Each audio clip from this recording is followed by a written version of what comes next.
Very good evening. आप लोगों के आने का थैंक यू। अभी मैं संगीता अपने डेली ऑफिस से एंड आप लोग कहीं पे भी हो सकते थे आज शाम, लेकिन आप लोगों ने डिसाइड किया कि आज आप मेरे साथ आओगे। Thank you Rajesh, welcome.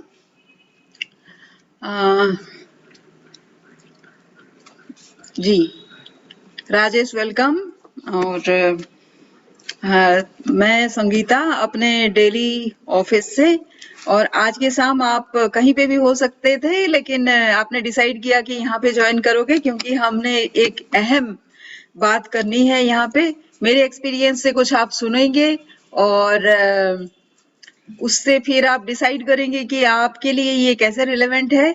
और किसी दो व्यक्ति के लाइफ एकदम से इक्वल जैसे तो नहीं होते हैं, थोड़ा बहुत डिफरेंस तो होता है, लेकिन प्रॉब्लम सारे एक ही जैसे डील किए जा सकते हैं।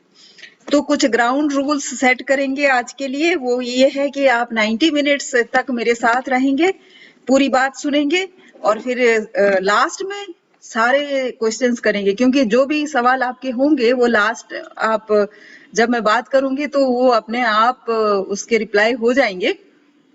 लेकिन फिर भी आपके पास कई सारे सवाल हो सकते हैं, वो सवाल आप नोट करके रखिए प्लीज, वो लास्ट में आप पूछिए। और नोटपैड और पेन रखिए, क्योंकि कई सारे ऐसे चीजें होंगी जो आपके लिए बहुत ही अहम होंगी, इंटरेस्टिंग होंगी और इम्पोर्टेंट भी होंगी। वो अपने आप आपके जो लाइफ के कुछ सवाल हैं, वो कुछ सवाल, सारे सवाल तो नहीं, कुछ सवाल आप के सॉल्व हो सकते हैं। और है कि फिर से थैंक यू यहाँ पे होने के लिए।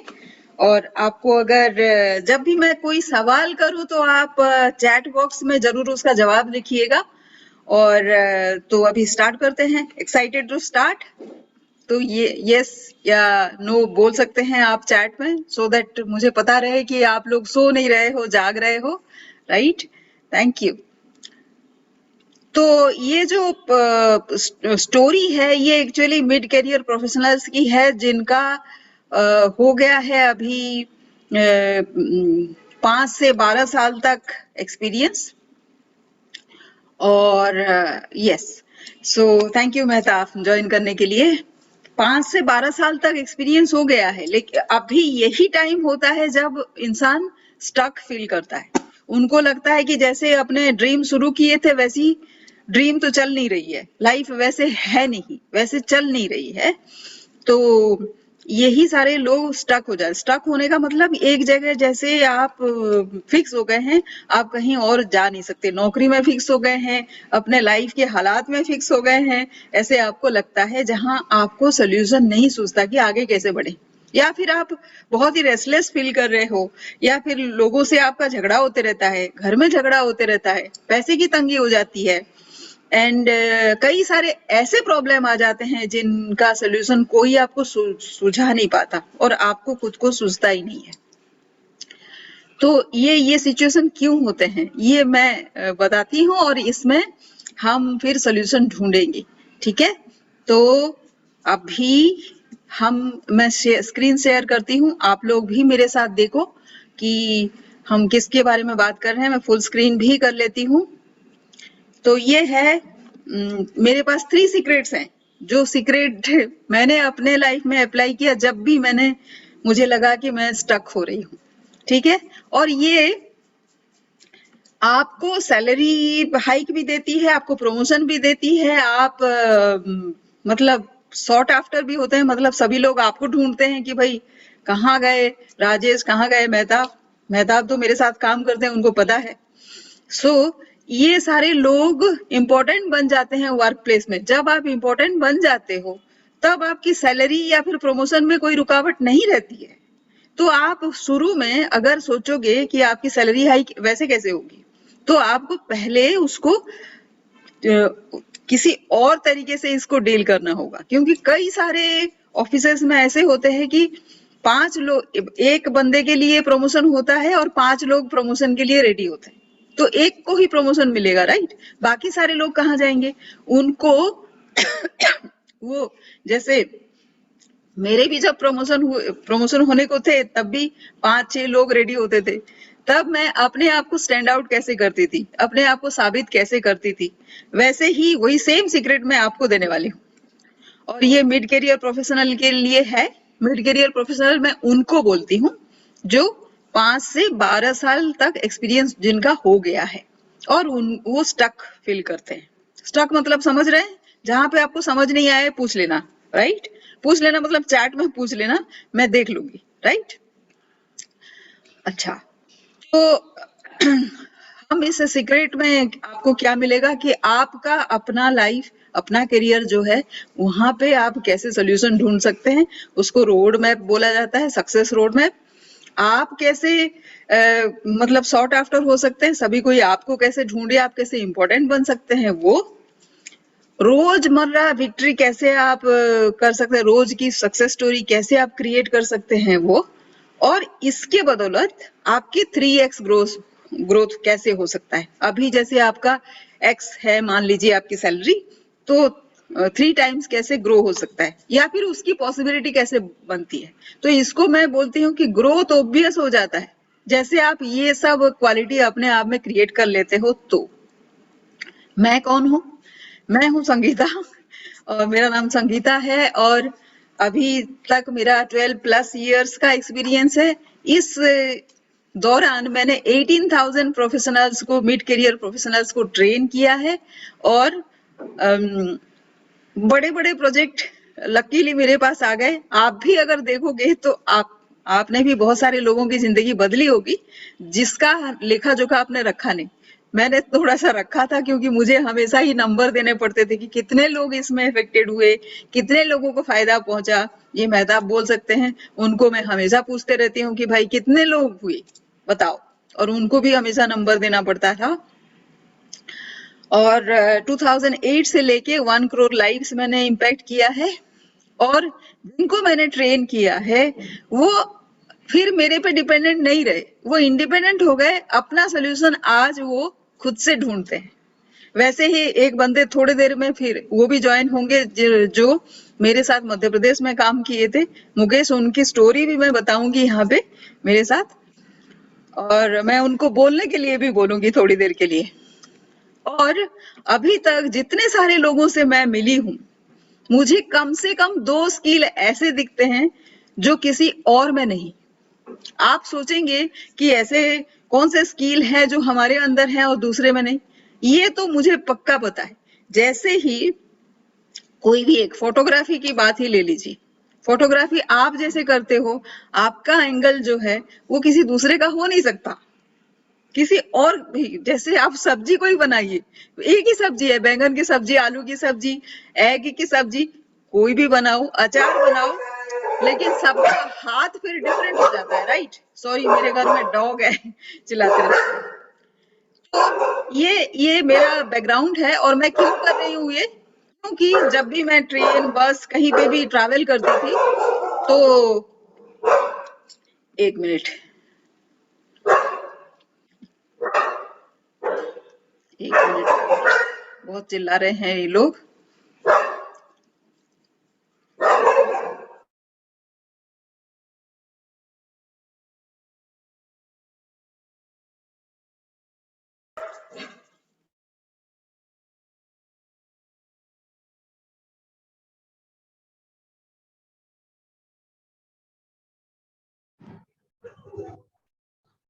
राजेश, तुम ऑनलाइन पे? राजेश, अनम्यूट करना पड़ेगा बोलने के लिए,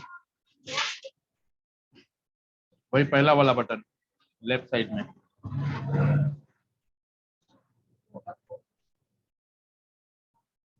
आवाज नहीं आ रहा है तुम्हारा, कोई बात नहीं। क्या हो गया, आवाज नहीं आ रहा है? अरे कोई नहीं, मैं पूछ रहा था राजेश से, हाँ आ रहा है आवाज की नहीं? हाँ, नहीं नहीं, मैं थोड़ी देर के लिए बंद कर दी थी, इसलिए हाँ आवाज हाँ, नहीं आ रही थी। हाँ कोई बात नहीं।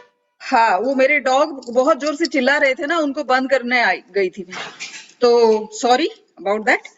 हाँ, तो इससे मैं क्यों कर रही हूँ ये, क्योंकि मैंने देखा कि जो मेरी स्टोरी है ना, वो आप आगे जाके देखेंगे कि थोड़ा टाइम अगर कोई भी बंदा लगा दे तो बहुत सारे लोगों की जिंदगी चेंज हो सकती है। अगर थोड़ा सा ही चेंज करने से अगर चेंज हो सकता है, तो फिर अगर आप हमेशा ही झगड़ते रहेंगे, कहीं से झगड़ा करते रहेंगे, किसी बात पे आप दुखी रहेंगे और परेशान रहेंगे और क्रिटिसाइज करते रहेंगे, तो आपकी एनर्जी जाया होती है। वो एनर्जी को आप लगा सकते हैं अच्छे काम में, राइट? अपने ही ग्रोथ में लगा सकते हैं। जैसे फॉर एग्जांपल मेरी एक क्लाइंट है जो बहुत ही पोटेंशियल है उनमें और बहुत अच्छा काम कर सकती है, लेकिन वो इतना झगड़ा में लगे रहती है अपने ऑफिस में कि उनको दिखता नहीं कि वो क्या अच्छा कर सकती है। वैसा अगर आपके साथ हो रहा हो, ऐसे बहुत सारे लोगों के साथ होता है, 99% लोगों के साथ होता है। इसीलिए मैं सोची कि मैं ऐसा कुछ सॉल्यूशन बताऊं ताकि आप लोग देख पाए कि ये पॉजिटिविज्म खुद में क्रिएट करने से आपकी क्रिएटिविटी कैसे बढ़ती है और आप जो आज हो उससे ज्यादा कैसे बढ़ सकते हो। और यही बेसिक रीजन होती है क्यों आप स्टक हो, क्यों आपको कोई सोल्यूशन नहीं दिखता। जब आप प्रॉब्लम में ही फंसे रहोगे, भाई सामने अगर प्रॉब्लम रखोगे तो सोल्यूशन कैसे दिखेगा? ये मेरा हाथ देखिए, राइट? ये अगर मैं अपने सामने रखूंगी तो आपको ना मेरा चेहरा दिखेगा ना मुझे आपका चेहरा दिखेगा। सामने तो प्रॉब्लम है, सोल्यूशन किधर दिखेगा, राइट? सिंपल सा एक एग्जांपल है जिससे आप जान सकते हैं कि हम अपने प्रॉब्लम्स के 90% टाइम खुद ही जिम्मेदार होते हैं। ठीक है? मेरे जिंदगी में 5 डिफाइनिंग मोमेंट्स थी। कहाँ से मैंने सीखा ये सब?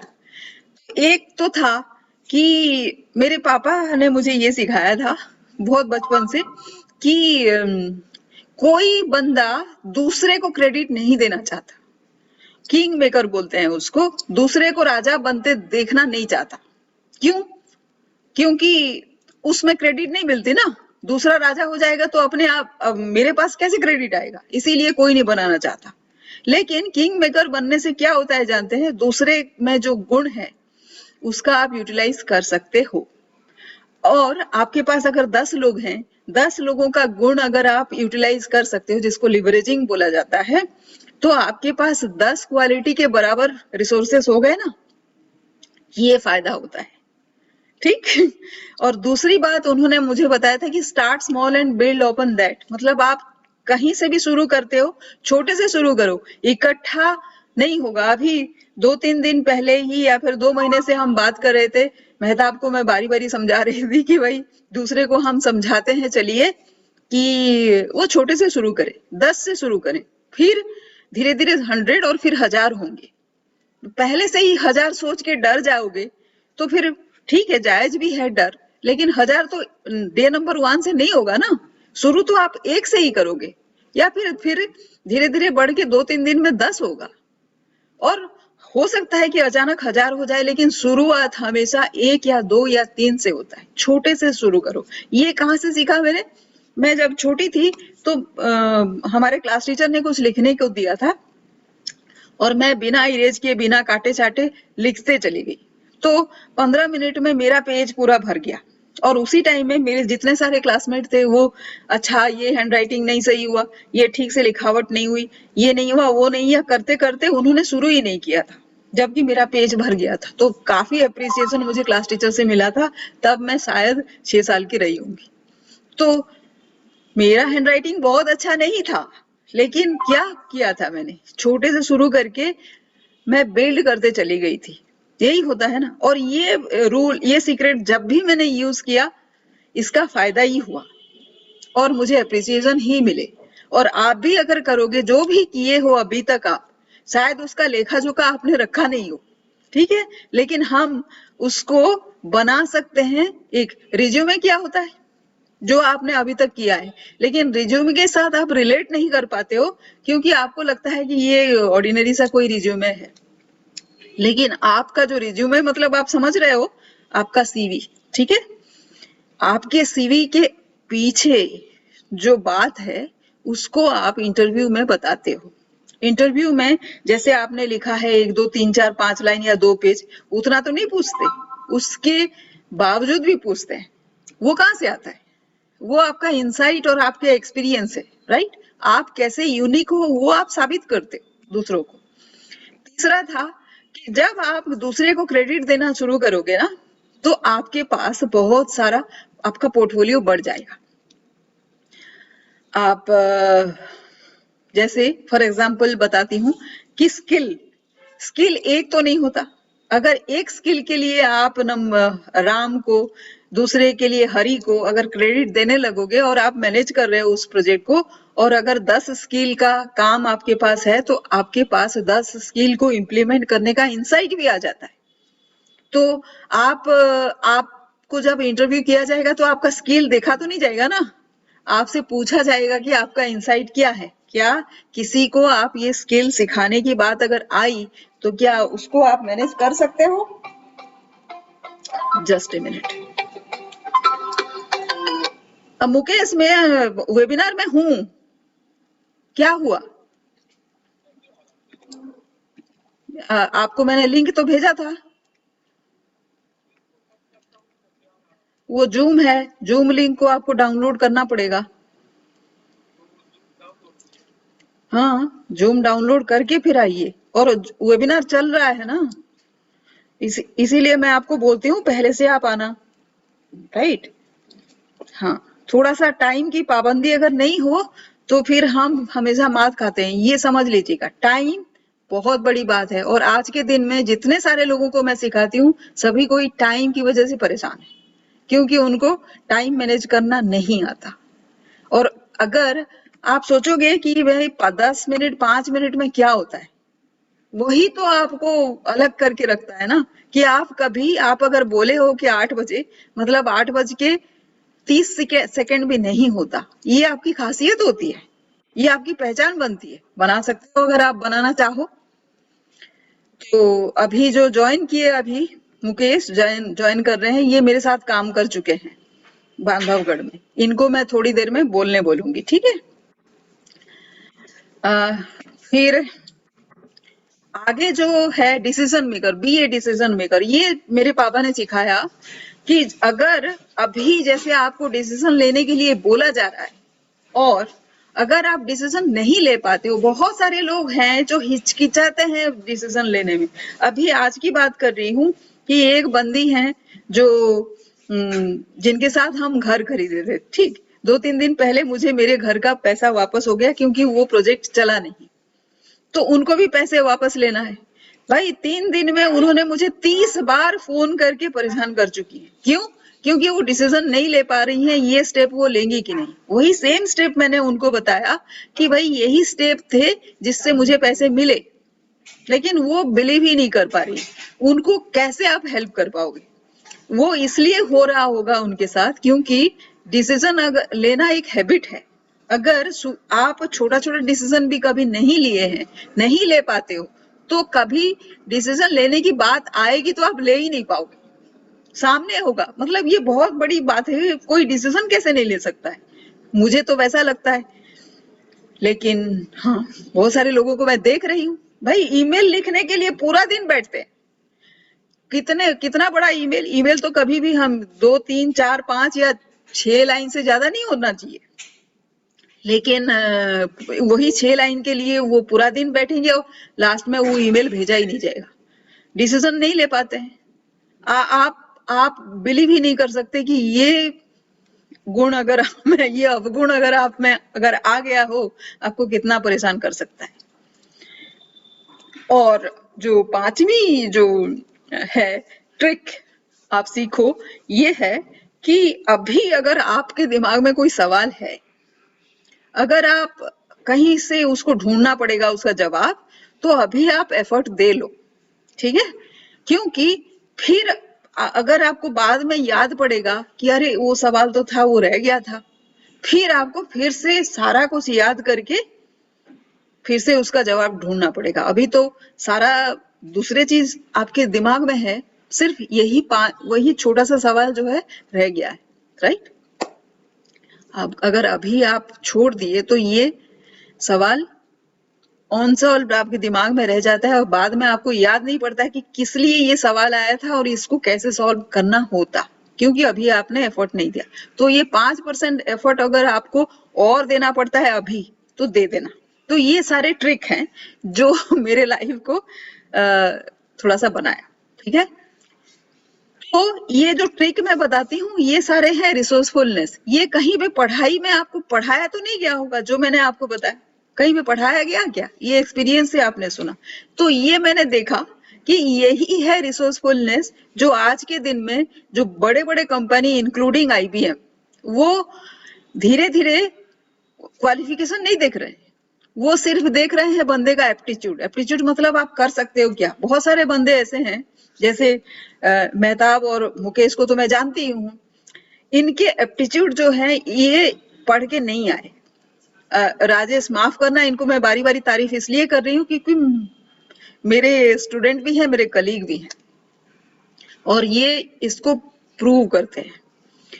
तो सोर्स, रिसोर्स और रिसोर्सफुलनेस, ये आगे जाके आपको नौकरी मिलने का तरीका होना है।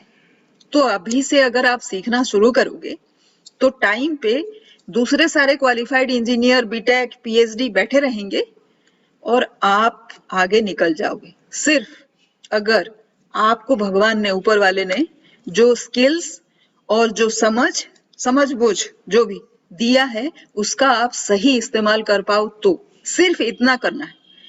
मुझे भी जब बेसिक से एक कंपनी है जहां पे मैंने भी काम किया है, मुकेश भी काम किए और मेहताब भी काम किए हैं, उस कंपनी में जब मैंने अप्लाई किया था तो वहां पे MBA और PhD ये मिनिमम क्वालिफिकेशन हुआ करते थे। मेरे पास आज तक नहीं है, फिर भी वहां पे मेरा अपॉइंटमेंट हुआ। कैसे, बताते हैं।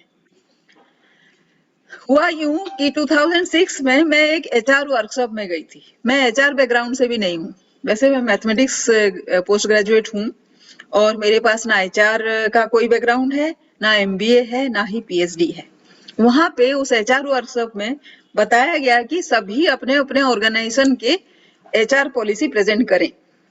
तो मैं जिस ऑर्गेनाइजेशन से थी, तभी एक छोटे ऑर्गेनाइजेशन में थी, उस ऑर्गेनाइजेशन का एचआर पॉलिसी ही नहीं था। बहुत सारे छोटे ऑर्गेनाइजेशन ऐसे होते हैं जिनके एचआर पॉलिसी नहीं होते। तो मैंने थोड़ा टाइम लेके वहां पे एचआर पॉलिसी डिजाइन किया और प्रेजेंट किया। तो वहां पे जो सबसे बड़ी कंपनी थी उस एचआर वर्कशॉप में, वो बेसिक्स थी। तो वहाँ लोग, वहाँ के मतलब उसके दो सीनियर बंदे उस एचआर वर्कशॉप में थे पार्टिसिपेंट। उन्होंने उन्होंने उस वो लोग उसी से इम्प्रेस्ड हुए, और जब मैंने अप्लाई किया बेसिक्स में बाद में, मेरे कोई क्वालिफिकेशन नहीं होने के बावजूद उन्होंने मुझे रेकमेंड किया, और इसी तरह से बेसिक्स में 2008 में मेरा सिलेक्शन हो गया था। तो ये पहला प्रूफ था रिसोर्सफुलनेस का, कि मेरे पास ना एचआर का कोई एक्सपीरियंस था, सिर्फ एप्टीट्यूड था और समझबूझ थी। एचआर होता क्या है? लोगों को समझने का तरीका, ठीक, कि लोगों में क्या अच्छा है वो समझ लो और उनको कैसे मैनेज करो, और कैसे उनको सही एनवायरनमेंट दो, और सही हाँ वही एनवायरनमेंट अगर आप दो तो वो कैसे पनपे, ग्रो करें आपके सिचुएशन में, वही होता है एचआर पॉलिसी ले दे के, राइट। तो उस वही मेरे दिमाग में था जब मैंने एचआर पॉलिसी बनाया। मैं ये नहीं बोल रही हूँ कि वही फाइनल ड्राफ्ट है, लेकिन पहला ड्राफ्ट कोई तो बनाएगा ना। तो वो ड्राफ्ट बनाया था जो काफी अप्रिशिएट हुआ था। ये पहला मेरा एक्सपीरियंस था रिसोर्सफुलनेस का। तब तक तो किसी ने रिसोर्सफुलनेस के बारे में बात नहीं की थी। बल्कि आज भी मैं देखती हूँ कि मैं जब रिसोर्सफुलनेस की बात करती हूँ तो बहुत सारे लोग समझ नहीं पाते हैं कि होता क्या है रिसोर्सफुलनेस। तो मैं आपको समझाती हूँ, रिसोर्सफुलनेस बस वही होता है जो जिसकी समझ बूझ आप में पहले से है, अंदरूनी है, जो पढ़ाई में नहीं आती है। आपने पढ़ा नहीं किसी यूनिवर्सिटी में, किसी ने आपको नहीं पढ़ा, लेकिन ऊपर वाले की देन है, ऐसा तो 2 स्किल आप में जरूर है, राइट। आगे चलते हैं, इंडस्ट्री डेटा क्या कहती है, बंदे क्यों, अभी मैं किसको सर्व करती हूँ, मिड करियर प्रोफेशनल जो किसी वजह से रुक गए हैं, ग्रोथ उनका अभी रुका हुआ है। तो इंडस्ट्री क्या कहती है उसके बारे में। लोग यही सब रिसर्च किए हैं कि सैलरी बहुत बड़ा फैक्टर है, कि लोग क्यों लगता है दूसरे को मिल गई मुझे नहीं मिली। रिलेशनशिप विद बॉस के साथ झगड़ा होता है, ये दूसरा कारण है, बॉस ने कुछ उल्टा सीधा बोल दिया। वर्क कंडीशन है, आप जाते हो तो आपके पास पीने का पानी नहीं होता है, गंदा सा है और बदबू आ रहा है शायद। सुपरविजन मतलब बॉस हर बात पे आपके पीछे पड़ा रहता है, माइक्रो मैनेज करता रहता है, ये आपने लिख कैसे दिया, इसके पीछे आपने फुल स्टॉप कैसे डाल दिया, आपने भेज कैसे दिया, ये होता है माइक्रो मैनेजमेंट। फिर रिलेशनशिप विद पीयर्स, अपने साथ काम करने वाले लोगों के साथ भी झगड़ा, ये रीजन देते हैं जो इंडस्ट्री डेटा है। लोग रिसर्च करते हैं तो उनको लगता है कि यही कारण होते हैं जिसकी वजह से एम्प्लॉय परेशान होते हैं, दुखी होते हैं, स्टक होते हैं, उनको कोई क्लू नहीं दिखता, ठीक। तो लेकिन मैंने एक मार्केट रिसर्च किया, ठीक, और ये यही सेम दूसरा इंडस्ट्री डेटा में एक और फैक्टर भी है कि वो जो सैलरी और बॉस के साथ झगड़ा और वर्क कंडीशन जो भी है, यहाँ पे अगर आप देखोगे तो वही सेम चीज किसी के लिए अच्छा भी है। भाई अगर वही रीजन होते हैं जो जिसके चलते बंदा परेशान होता है, तो वही सेम रीजन कैसे उसके कुछ लोगों को अच्छा कैसे लगता है? वो इसलिए लगता है क्योंकि उनको डील आप दूसरी तरह से करते हो। ये है। दूसरी तरह से कैसे डील होता है, यहाँ पे देखिए।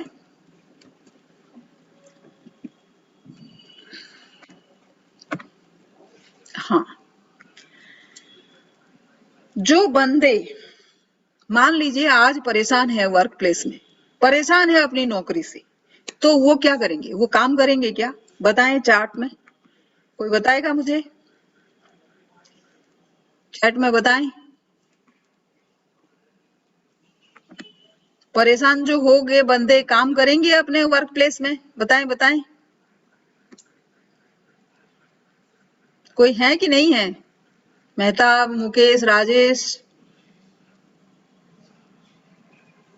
हेलो, चैट में लिखें प्लीज।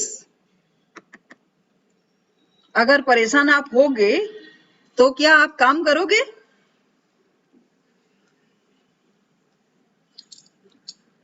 सुनाई दे रहा है मेहताब? हेलो हेलो,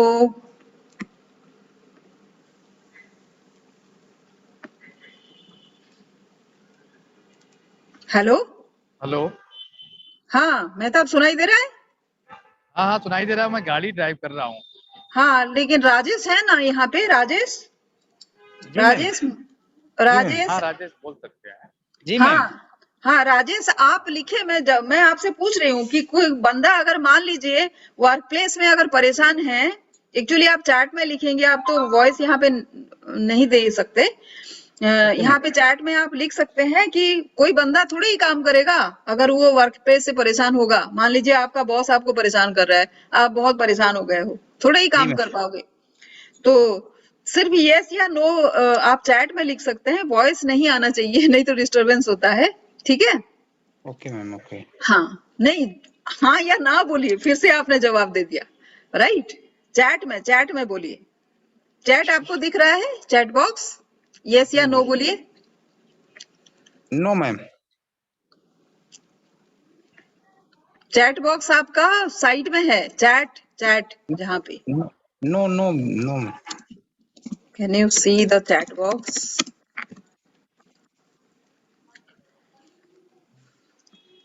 अभी दिखा? मेरा सवाल दिखा? चैट बॉक्स में मेरा सवाल दिखा? जी मैम। हाँ, वहां पे आप बोलिए, वॉइस मत बोलिए। ठीक है? वॉइस आप ओके। म्यूट करके रखिए, वॉइस को म्यूट करके रखिए। यहाँ पे आप सिर्फ चैट में लिखिए। यहाँ पे आप यस बोल सकते हैं। बोलना मतलब चैट में लिखना होता है। राइट? यस। फिर से आप वॉइस बोल दिए। यहाँ पे चैट में लिखिए भैया, यस। ठीक है? अच्छा कोई नहीं, हाँ ठीक है। अभी आप चैट में ही लिखोगे। राइट?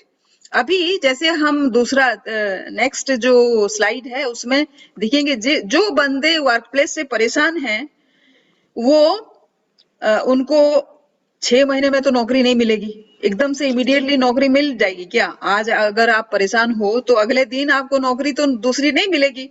तो नौकरी दूसरी मिलने के लिए, ढंग की नौकरी मिलने के लिए, क्योंकि आपका ऑलरेडी 5 साल का एक्सपीरियंस हो चुका है, जितना एक्सपीरियंस आपका बढ़ता है उतनी नौकरी कम होते लगती है। ठीक है? नौकरी मिलना उतना मुश्किल होने लगता है। तो जो 3 से 5 साल लगते हैं नौकरी नया मिलने के लिए, इसी दौरान वो बंदा काम नहीं करता है या फिर 20% प्रोडक्टिव उसकी प्रोडक्टिविटी होती है। कंपनी को नुकसान, आपको नुकसान। राइट? ये बात समझ में आ रही है?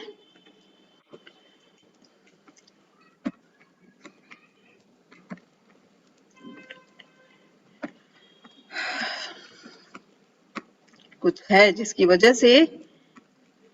अच्छा, अभी देखिए, जब मैंने एक मार्केट रिसर्च किया कि मेरे इर्द गिर्द इतने सारे लोग परेशान क्यों हैं, क्या है इनका रीजन? सैलरी, प्रमोशन, ग्रोथ, ये सब है। तो मैंने देखा कि बहुत सारे लोगों ने बहुत सारे और भी इश्यूज बताए। अभी आप लोगों को पता चलता होगा, समझ में आता होगा कि ये सारे इश्यूज नहीं है, ये इश्यूज बाद में आते हैं, पहले मेरा मन ठीक नहीं है। तो मैंने लिस्ट किया कि क्या क्या है।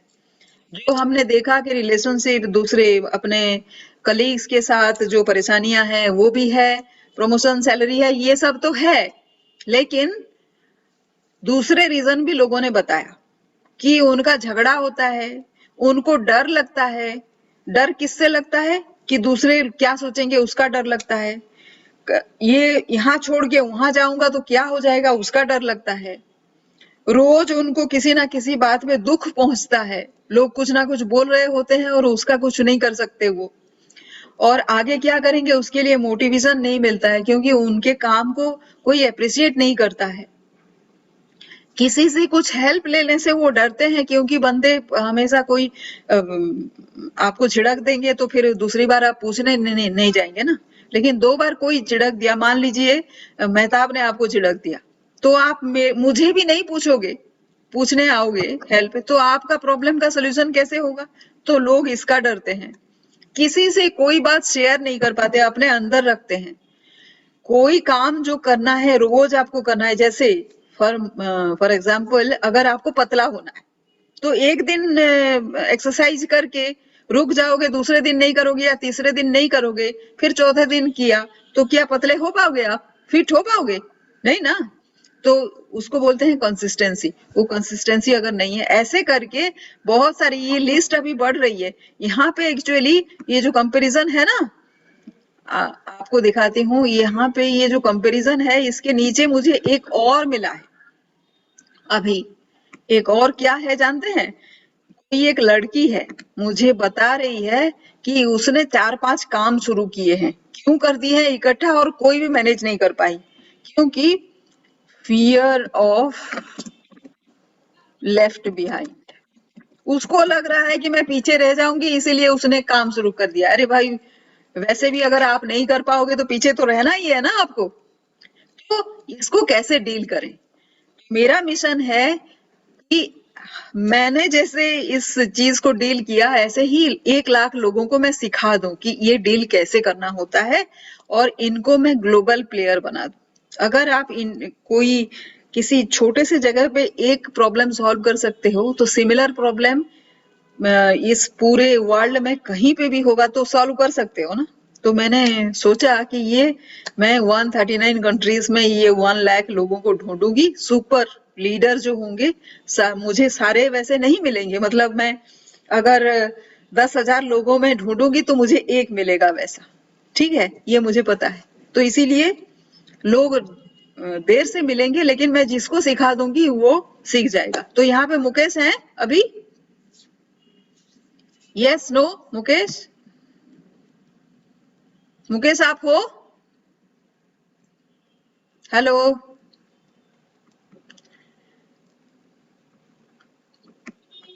अनम्यूट करके बता सकते हैं। तो जो मेरा जो सिस्टम है, उस सिस्टम का नाम मैंने रिसोर्सफुल इन्फ्लुएंसर दिया है, क्योंकि रिसोर्सफुलनेस से आप लोगों को इन्फ्लुएंस करते हो। ठीक है, ये क्लब है मेरा। इस क्लब में वही सारे लोग आते हैं जो 10,000 में एक मिलेगा मुझे, रेयर। सारे लोगों को ये सिखाया नहीं जा सकता है। आप को सोच के यहाँ पे आना पड़ेगा, क्योंकि यहाँ पे बहुत ही रेयर क्वालिटी के लोग आते हैं। ठीक है, तो मेरे 3 सीक्रेट्स क्या है? पहला सीक्रेट तो ये कि रिसोर्सफुल पर्सन अगर आप हो तो आप ही को कंटिन्यूअस ग्रोथ मिलेगा और रिकॉग्निशन मिलेगा। सीक्रेट नंबर 2 कि 1000 झगड़े होंगे। अरे कंप्यूटर ऑडियो अगर आप ज्वाइन करोगे ना Mukesh, computer join with computer audio, तभी आप सुन पाओगे, वरना आप सुन नहीं पाओगे। पहली बार जूम ज्वाइन कर रहे हैं क्या मुकेश? व्हाट्सएप में मुझे मैसेज लिखिए, या फिर से आप क्या कीजिए, एग्जिट करके फिर से ज्वाइन कीजिए and join with computer audio कीजिए। ठीक है, तो पता चलेगा।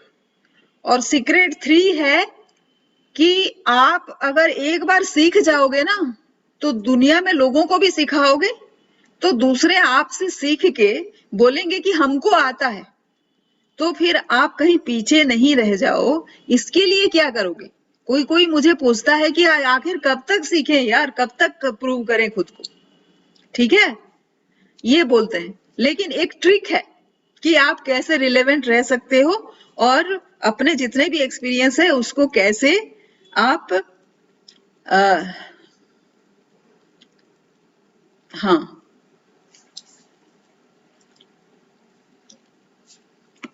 यहाँ पे कौन है वीडियो में? हाँ Mukesh, join with computer audio कीजिए।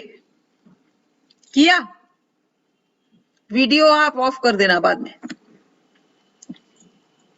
ठीक, ये 3 सीक्रेट हैं। तो आप अगर ठीक से 8 बजे से पहले ज्वाइन हो जाओ ना, ये सारे प्रॉब्लम्स हम सॉल्व कर सकते हैं। तो अभी देखिए सीक्रेट 1 में रिसोर्सफुल होने के लिए आपको क्या क्या चाहिए होगा।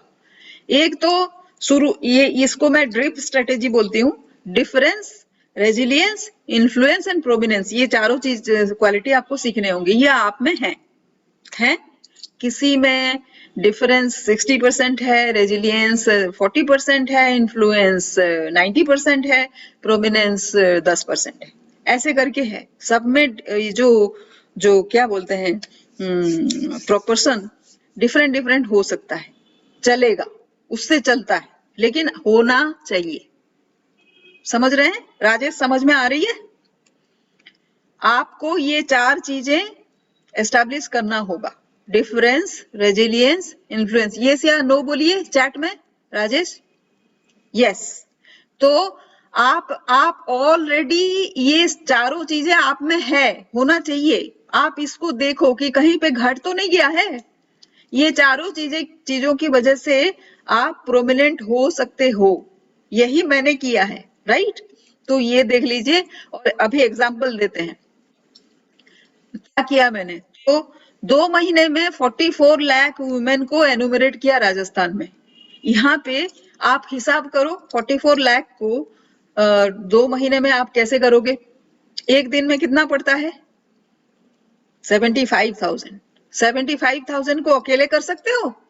नहीं कर सकते ना। तो इसीलिए हमने 12,000 लोगों को सोर्स किया पूरे इंडिया भर से। उन लोगों को मैंने ट्रेन किया। उन लोगों को 29 डिस्ट्रिक्ट्स में अलग अलग जगह पे भेजा। रोज 250 कैंप्स मैंने डिजाइन किया।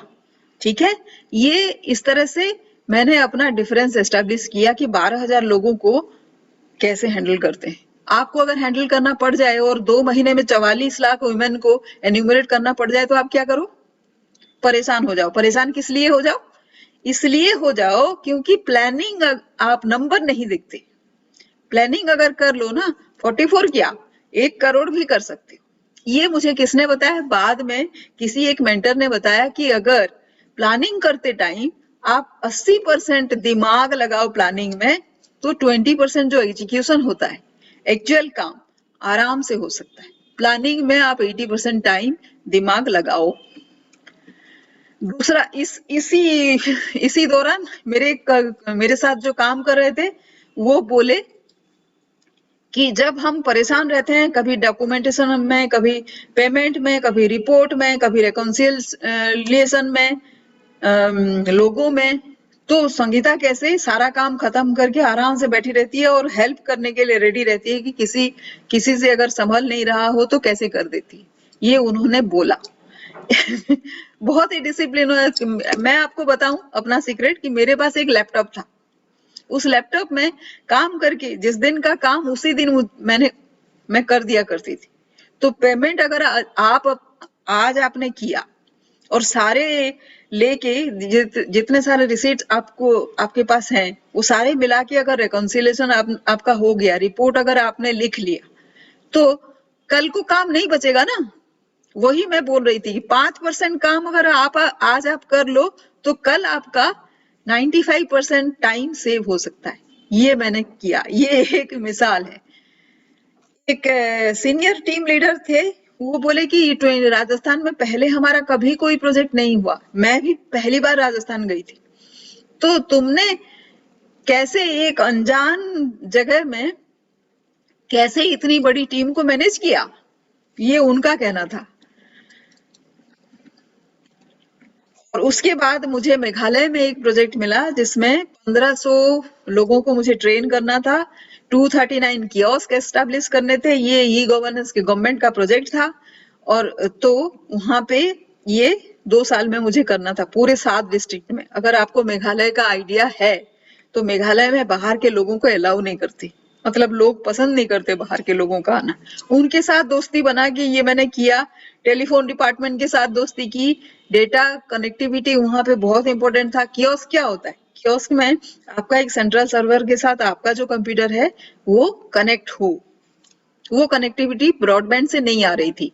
तो वहां पे मैंने क्या किया, टेलीफोन डिपार्टमेंट से बात करके देखा कि सोल्यूशन क्या है। डेटा कार्ड दे सकते हैं और वीसैट इंस्टॉल कर सकते हैं। मुझे कैसे पता वीसैट क्या है, डेटा कार्ड क्या है? क्योंकि भैया मैं खुद डेटा कार्ड यूज कर रही थी, क्योंकि ब्रॉडबैंड नहीं चलता था। और वीसैट का कैसे पता चला? जब आप ढूंढते हो कि क्या यहाँ पे हो सकता है, क्यों नहीं हो रहा था वहां पे ब्रॉडबैंड, इसलिए कि मेघालय जो है पहाड़ी है, ऊंच नीच है, इसीलिए वहां पे सिग्नल ठीक से काम नहीं करते और वहां का क्लाइमेट भी गड़बड़ है इसी वजह से। ठीक है, तो वहां पे जो नेशनल हेड हमारे थे, उनको हमेशा ही गवर्नमेंट ऑफ इंडिया को रिपोर्ट देना होता था। तो वो मुझे, और मैं उसी टाइम 6 स्टेट में काम संभालती थी तो मेघालय में, लेकिन उड़ीसा, पंजाब, त्रिपुरा, सिक्किम, महाराष्ट्र और पंजाब, बताया ना, ये 6 स्टेट का मैं काम संभालती थी। तो एक बार मैं ट्रेन में जा रही थी, उनको एक रिपोर्ट की जरूरत पड़ी, मैंने ट्रेन से भेजा। तो वो बोले कि तुम इतने डिपेंडेबल हो कि कहीं पे भी तुमको कुछ भी रिपोर्ट मांगा जा सकता है। लोग तो बोल सकते थे ना कि अभी मैं ट्रैवल पे हूं, नहीं दे सकती, लेकिन मैं कैसे भी करके जुगाड़ करके वो रिपोर्ट भेजा। तो बात 10 मिनट की थी, आपका चॉइस था कि आप रिपोर्ट दे सकते हो या फिर नहीं दे सकते हो। मैंने चॉइस लिया कि मैं दे सकती हूँ। ये हर कोई कर सकता है। अगर मैं कर सकती हूँ तो आप भी कर सकते हो। क्यों? सिग्नल मेरे लिए है, आपके लिए नहीं है, ऐसा तो नहीं है ना। अगर मेरे पास भी सिग्नल है तो आपके पास भी हो सकता है, राइट? तो ये चॉइस की बात है, सिग्नल की बात नहीं है, किसी और की बात नहीं है। आपके खुद के रेस्पॉन्सिबिलिटी, सेंस ऑफ रेस्पॉन्सिबिलिटी की बात है कि आप करना चाहोगे या फिर नहीं करना चाहोगे। बस 10 मिनट का रिपोर्ट था, मैंने करके दे दिया। एप्रिसिएशन देखिए कितना मिला। लोग इस चीज को याद रखते हैं, राइट? और मेघालय में ही टेलीफोन डिपार्टमेंट के बंदे हमेशा दिल्ली आते थे, जब मीटिंग करने के लिए मुझे बुलाते थे। बोले कि तुम्हारे दिमाग में बहुत अजीब अजीब आइडिया चलते हैं, अब क्या आइडिया है, क्या है जो हम दिल्ली में जाके बताएंगे। ठीक है, तुमको वीसैट और डेटा कार्ड के बारे में आइडिया ही कैसे हुआ? तुम तो टेक्निकल पर्सन नहीं हो। देखिए, मैंने कॉमन सेंस का सहारा लिया। डेटा कार्ड मैं यूज कर रही थी, इसीलिए मैंने सोचा कि जब मुझे काम में आ रहा है तो दूसरे को भी काम में आएगा। ऐसे 125 सेंटर में मैंने डेटा कार्ड दिया और 5 सेंटर में मैंने वीसैट लगाए। वीसैट तभी 5 लाख का था, महंगा था। मैंने अपनी कंपनी को बताया कि वीसैट ही यहाँ पे लग सकता है।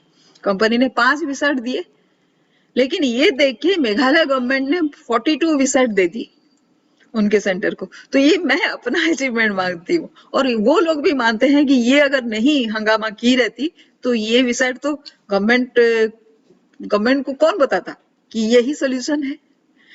तो देखिए, आप कुछ भी नहीं हो, गवर्नमेंट में नहीं हो, कहीं पे भी नहीं हो, कि लेकिन अपना काम करते हुए काम कैसे अच्छे से होगा, वो अगर आप दिमाग में रखो तो अजूबा हो सकता है, राइट? तो चॉइस ये था कि चलो यार, नहीं होता है तो जाने दो, नहीं हो रहा है तो हम क्या करें, ऐसे भी बोल सकते थे। तो ये चॉइस था मेरा सोल्यूशन ढूंढने का, मैंने ढूंढा। और वहां पे मेघालय के लोग थोड़े से मैथ्स में गड़बड़ होते हैं, तो उनको बिजनेस प्लान देना था। जो कियोस्क में रहेगा उसकी आमदनी भी तो होनी चाहिए ना, कि खाली समाज सेवा करेंगे। तो मैंने उनको बताया, आधार कार्ड लेते, आधार कार्ड अगर प्रिंट किया, कलर प्रिंट किया तो 25 रुपए लेना, अगर जेरोक्स निकाला तो कहीं दूसरे जगह पे 1 रुपए है तो तुम, चूंकि घर के बगल में तुम दे रही हो तो 1.5 रुपए रखना, और यूटिलिटी बिल पे करो तो 1% लेना। ठीक है, 1700 का बिल अगर पेमेंट हो रहा है तो 1% कितना हो गया, 17 रुपए ले लेना। किसी को लगेगा भी नहीं, क्योंकि आने जाने में ही उस बंदे को 100 रुपए और खर्च हो जाते ना, तो 17 रुपए देने में तो कोई दिक्कत नहीं थी। यही मैंने सिखाया उनको, 5,000 से 10,000 रुपए कैसे अपना खुद से वो अर्न कर सकते हैं। ठीक है, ये बहुत बड़ी बात नहीं थी, आप भी कर सकते हो, लेकिन वहां पे थोड़ी सी इन्वॉल्वमेंट, आप दिल लगाने की बात थी, मैंने दिल लगाया। ये देखिए मेरा फोटो है मेरी उन बंदियों के साथ। आप नहीं होते तो ये बिजनेस प्लान तो मैं बना ही नहीं सकती थी। वो बोलते थे। अब देखिए, वही जो सीएससी प्रोजेक्ट जो मैंने किया था, उस टाइम मैं घर घर जाके गांव जाके ढूंढ के लाती थी कि भैया यहाँ पे हम बना रहे हैं, आप इसमें रह जाओ। आज के दिन में लोग उसका 3 लाख 4 लाख देते हैं हर सीएससी सेंटर का। इतनी आमदनी होती है वहां पे। शुरुआत तो मेरी थी, जो मेरे नाम नहीं आता है, क्रेडिट नहीं आता है, लेकिन कुछ बनाना था मुझे, वहां पे एस्टेब्लिश करना था, अपना जो काम था उसको पूरी तरह से करना था। वो तो मैंने किया। चॉइस होता है। यहाँ पे मैं नहीं करती तो भी मेरी सैलरी आती, मुझे कोई ब्लेम नहीं करता, लेकिन मैं खुद के नजर से गिर जाती ना। यही है चॉइस, राइट। और आप थोड़ा सा दिल लगा के अगर काम करो तो ये फर्क होता है। उसके बाद जो प्रोजेक्ट था, एक जो जहां पे मुकेश अभी है, मुकेश अभी हैं, आप सुन पा रहे हैं? मुकेश अभी नहीं है। तो मुकेश थे मेरे साथ ये बांधवगढ़ प्रोजेक्ट में, जहां पे लोगों के पास सिर्फ 3 महीने का ही खाना होता था। उसके बाद बाकी खाने के लिए वो जंगल पे डिपेंडेंट होते थे, और वो बांधवगढ़ टाइगर रिजर्व था। जंगल में चले जाते थे, बाघ उनको मार देता था। इसीलिए जो फॉरेस्ट डिपार्टमेंट था, उन्होंने हमारी कंपनी को बोला था कि कुछ सोल्यूशन दीजिए जहां ये लोग जैसे जंगल में ना जाए। तो वहां पे ऑल्टरनेटिव लाइवलीहुड सोल्यूशन देने के लिए मैं गई थी। कोई और जाता नहीं, मैं गई थी क्योंकि मुझे जंगल बहुत अच्छे लगते। और वहां पे मुझे सिर्फ 4 साल लगे थे।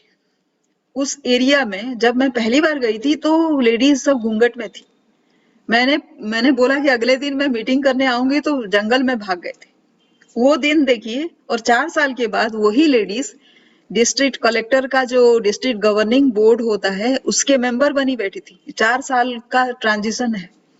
तो किसी के साथ रहो और हैंड होल्डिंग करो, तो बंदों में सिर्फ 4 साल ही लगते ट्रांसफॉर्मेशन होने में। और फिर वो एरिया फूड सफिशिएंट हो गया था, क्योंकि मैंने उनको एसआरआई सिखाया था, मस्टर्ड कल्टीवेशन सिखाया था, जिसमें उन्होंने रिकॉर्ड तोड़ा था। और फिर मैंने उनको इंटीग्रेटेड फार्मिंग सिखाया था और हॉर्बल फार्मिंग सिखाया था। उनके पास 36 लाख कॉर्पस भी बन गए थे, जो एसएचजी फेडरेशन उन्होंने बनाया था। ठीक है, यहाँ पे वो मस्टर्ड की बात कर रहे हैं, क्योंकि एमजी नरेगा का काम बंद हो गया था, तो उन्होंने हाइब्रिड मस्टर्ड कल्टीवेशन किया था। और मध्य प्रदेश का तब का रिकॉर्ड 6 क्विंटल था पर हेक्टर, और इन लोगों ने प्रूव किया था 12 क्विंटल मिनिमम पर एकड़। ठीक है, तोड़ा था। और ये क्रॉप एस्टिमेट किसने किया था? जवाहरलाल जो कृषि यूनिवर्सिटी वहां पे थी, उसके वाइस चांसलर ने किया था, हमने खुद ने नहीं किया था। तो ये तो गवर्नमेंट ने एस्टेब्लिश किया था ना। और ये देखिए, इन लोगों ने, ये महिलाएं हैं जो घूंघट में थी जब मैं पहली बार गई थी 2011 में इनके पास। ये इस 2 क्लस्टर में बोर्ड मेंबर है उस फेडरेशन की। और ये देखिए, वही फार्मर्स 2013 में गुजरात जब गई, वो एक जो फार्मर कन्वेंशन होता है, उसी में ये लोग भी बुलाए गए थे। पूरे इंडिया से चारों तरफ से आए हुए थे फार्मर्स। और नरेंद्र मोदी थे चीफ मिनिस्टर तभी। उन्होंने इन्हीं फार्मर को चूज किया, क्योंकि इतनी मुश्किलों से इन्होंने ये सॉल्यूशन ढूंढा था खुद के लिए। तो ये स्टैंड आउट हुए थे, राइट। मैं खुद स्टैंड आउट नहीं हुई थी, ये भी स्टैंड आउट हुए थे। बल्कि इन्होंने 17 अवार्ड ऐसे जीते थे। नरेंद्र मोदी जी से अवार्ड लिए हुए थे मेरे फार्मर्स। पता है, ये क्रेडिट तो मुझे ही जाता है ना, लिया तो उन्होंने था, राइट। एक और लेडी जो है, अगर आपको दिख रहा हो यहाँ पे, इनको CII से आइडियल वुमेन का अवार्ड मिला था 2014 में, और उनको अवार्ड दिया था दी then industry minister Anand Sharma ने। और ये जो डिस्ट्रिक्ट कलेक्टर थे, उनके साथ फोटो है इनका। और इनको क्यों ये अवार्ड मिला था? क्योंकि ये पूंजी इज द कुंजी, माइक्रो कैपिटल की बात की थी। छोटा सा अगर हम पूंजी बनाते चलें तो हमारी गरीबी दूर हो, ये समझ इनको थी, इसका प्राइज मिला था इनको। अब समझाने पे सभी कोई समझ जाता है, राइट? कोई भी ऐसा नहीं नासमझ है जिसको समझ नहीं आता, अगर आप समझाओ तो, ठीक? और वो अगर जब समझ जाते हैं तो आपके लाइफ का पर्पस, आप दुनिया में क्यों आए हो, ये भी आपको समझ आता है। आप मानते हो ये बात? राजेश, मेहताब और मुकेश भी अभी हैं शायद, मानते हो इस बात को? ये उसी बांधवगढ़ एरिया के एक और फार्मर है जिनको MS स्वामीनाथन रिसर्च फाउंडेशन से अवार्ड मिला था। ये आंध्र प्रदेश गवर्नर हैं जिन्होंने लल्लीबाई को अवार्ड दिया था। मुकेश आप हो? मुकेश आप हो? अगर आप हो तो मेरी बात अगर सुन रहे हो तो यस या नो बोलो। Yes ma'am, yes. हाँ, तो थोड़ी सी स्टोरी मुकेश से भी सुन लेते हैं बांधवगढ़ की, इन्होंने कैसे शुरू की थी, बताएं मुकेश। 2 मिनट में आपको बताना होगा। मुकेश, बांधवगढ़ की स्टोरी बताएं, बता सकते हैं? अच्छा, थोड़ी देर में बताना। और ये मेरे साथ एक एग्जीक्यूटिव थे अभी, जिसु चक्रवर्ती, उन्होंने वो अभी UNDP ऑफिसर बन गए। वो ये 2014 में मेरे साथ थे। मुकेश, थोड़ी देर में आप बताना कैसे हम लोग बांधवगढ़ में काम किए, ठीक है? जी जी, बिल्कुल बिल्कुल। हाँ, और अभी जब 2014 में थे, लेकिन अभी 2020 में इन्होंने UNDP में जब अप्लाई किया तो इन्होंने मेरा रेफरेंस चेक वहां पे दिया था, क्योंकि ये बोलते हैं कि इनको टैलेंट स्पॉट करना आता है, किसी और में टैलेंट ढूंढना इनको आता है, इसीलिए इनके तो बहुत सारे बॉस बन गए होंगे, अभी इनकी सैलरी मेरे से ज्यादा है, राइट? तो इन्होंने मेरा ही रेफरेंस लिया था। अभी कोई भी मेरा ही रेफरेंस लेता है। तो अभी ये है मुकेश, इस फोटो में मुकेश मेरे साथ दिख रहे हैं। ये एक ग्रासरूट वर्कर ही थे, ये अभी CEO हैं, वहां पे जो FPO है वहां CEO हैं। इनके पास एक कार है और ये बिजनेस प्लान करते हैं और अपना, इनको सैलरी नहीं मिली पिछले 3 साल से, ये अपना रोजी रोटी खुद चला सकते हैं। इससे बड़ी बात कोई कुछ है? तो मैं जिसको भी ये स्टोरी बताती हूँ वो बोलते हैं कि रियल एंटरप्रेन्योर तो यही है। मुकेश, अगर सुन पा रहे हैं तो आप स्टोरी बता सकते हो।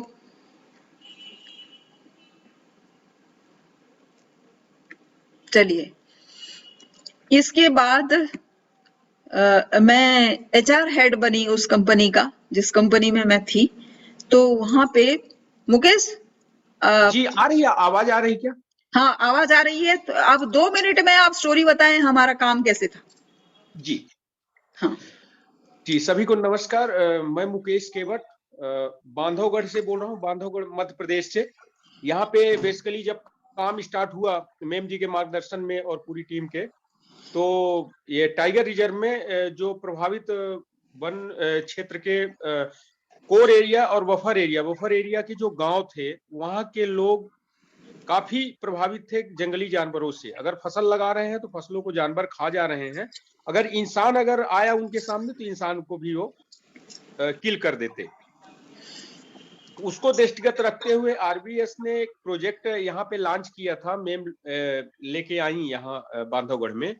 वो प्रोजेक्ट का उद्देश्य ये था कि ऐसा गांव वालों के साथ कुछ काम किया जाए जिससे कि ये लोग जंगल के ऊपर निर्भर हैं, जो वो निर्भरता कम हो।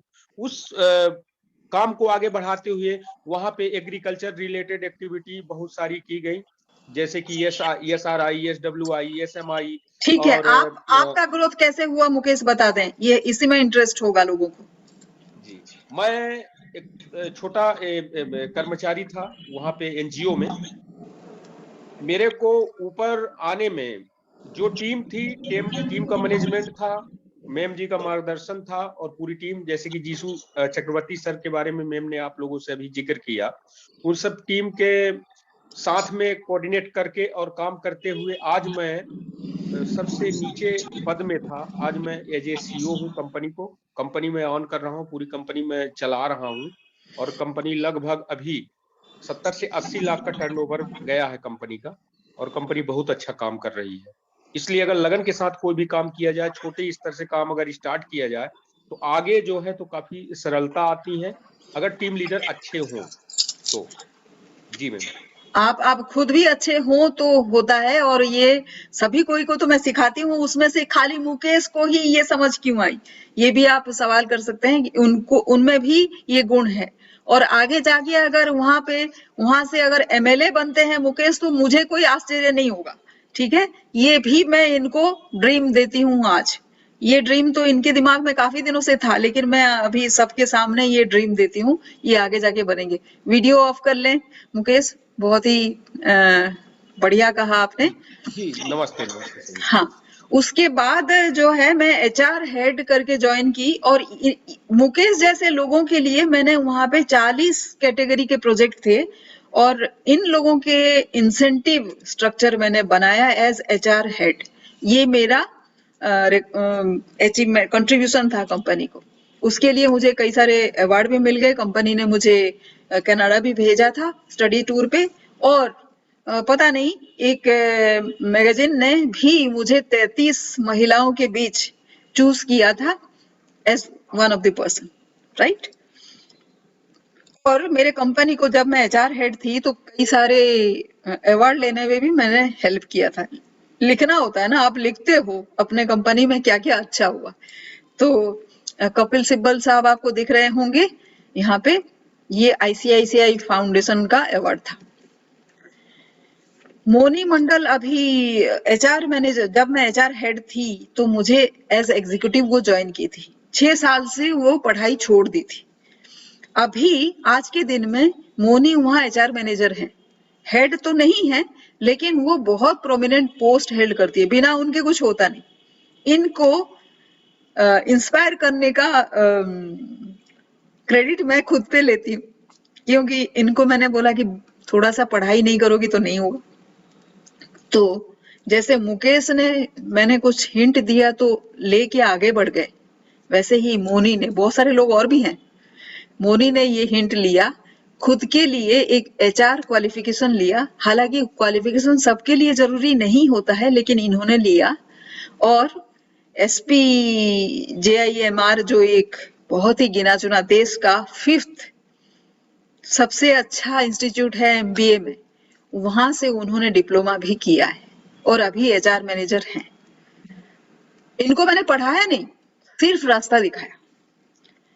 अब सेकंड सीक्रेट पे आते हैं कि परेशानी भी हो आपके कंपनी में तो भी आप कैसे सक्सेसफुल रहें। आपको लगता होगा कि हमेशा ही अच्छा गया मेरे साथ, ऐसा नहीं है। मेरे साथ भी कई सारे प्रॉब्लम्स आए। पहला प्रॉब्लम क्या था, जिस कंपनी में मैं वो सीएससी प्रोजेक्ट कर रही थी, वो कंपनी डूब गई 2010 में। तो उसी टाइम मैं 6 स्टेट का कर रही थी। मैं तो छोटी सी एम्प्लॉय थी, मुझे रिटेन कर सकते थे कंपनी, लेकिन मैं वहां से जो मुकेश के साथ काम करने, मैं दूसरे कंपनी, सिस्टर कंपनी में आ गई थी। 2 बार मुझे प्रमोशन से रोका गया था, ये बोल के कि आप बहुत ज्यादा डिसिप्लिन हो, इतनी ज्यादा डिसिप्लिन हो कि इंसान नहीं हो। मैंने समझाने की कोशिश की, लेकिन बॉस जो समझ जाए। लेकिन फिर भी जब उन्होंने ये कहा था तो मैंने इको टूरिज्म आउटलाइन किया था। मैं मेघालय में थी तब, और 2009 में भी मुझे बजट नहीं दिया गया था, जबकि बजट मिलना चाहिए लोगों को सर्व करने का। पैसा ही नहीं देंगे तो आप क्या काम कर पाओगे, ऐसा किया था। फील्ड मुझे अच्छा लगता है, क्योंकि मुझे वहां मुकेश जैसे लोग मिलते हैं, मेहताब जैसे लोग मिलते हैं। लेकिन मुझे 2 बार फील्ड ऑपरेशन से निकाला गया था, फिर भी निकाल के मुझे हेड ऑफिस भेज दिया गया था ना। एक बार हेड ऑफिस भेजा तो मैंने आंध्र प्रदेश का जो क्राइसिस हुआ था उसको ट्रैक किया था, दूसरी बार मैं एचआर हेड बनी थी, राइट। उसके बाद एचआर हेड में जब मैं 40 टाइप का incentive structure grass root worker के लिए दे दिया। कोई भी कंपनी नहीं चाहती है कि ग्रास रूट वर्कर जो नीचे वाला बंदा है उसकी ग्रोथ हो। बहुत सारे कंपनी में ऐसे रूल्स होते हैं जो मैंने बना दिया और मैं अड़ी रही कि इन लोगों का ग्रोथ होना चाहिए। तो इन लोगों को करेज कैसे आता है? अगर मैं वैसे नहीं डट के खड़ी होती तो मुकेश को लगता, मुकेश जैसे लोगों को लगता कि हमारा तो कोई नहीं है। तो इनिशियल वो सपोर्ट चाहिए होता है। तो वो सपोर्ट कहाँ से आता है? हमेशा तो संगीता नहीं होती है ना वहां पे। एक इंसेंटिव होता है, छोटा सा इंसेंटिव दे दो, बहुत बड़ा रकम नहीं होता है भाई। वो सैलरी कितनी थी मुकेश की जब ये काम कर रहे थे 2014 में? 6,000 था। 10% भी आप इंक्रीमेंट दे दो तो कितना बढ़ता? 600 रुपए बढ़ता। सालाना कितना? 7,200।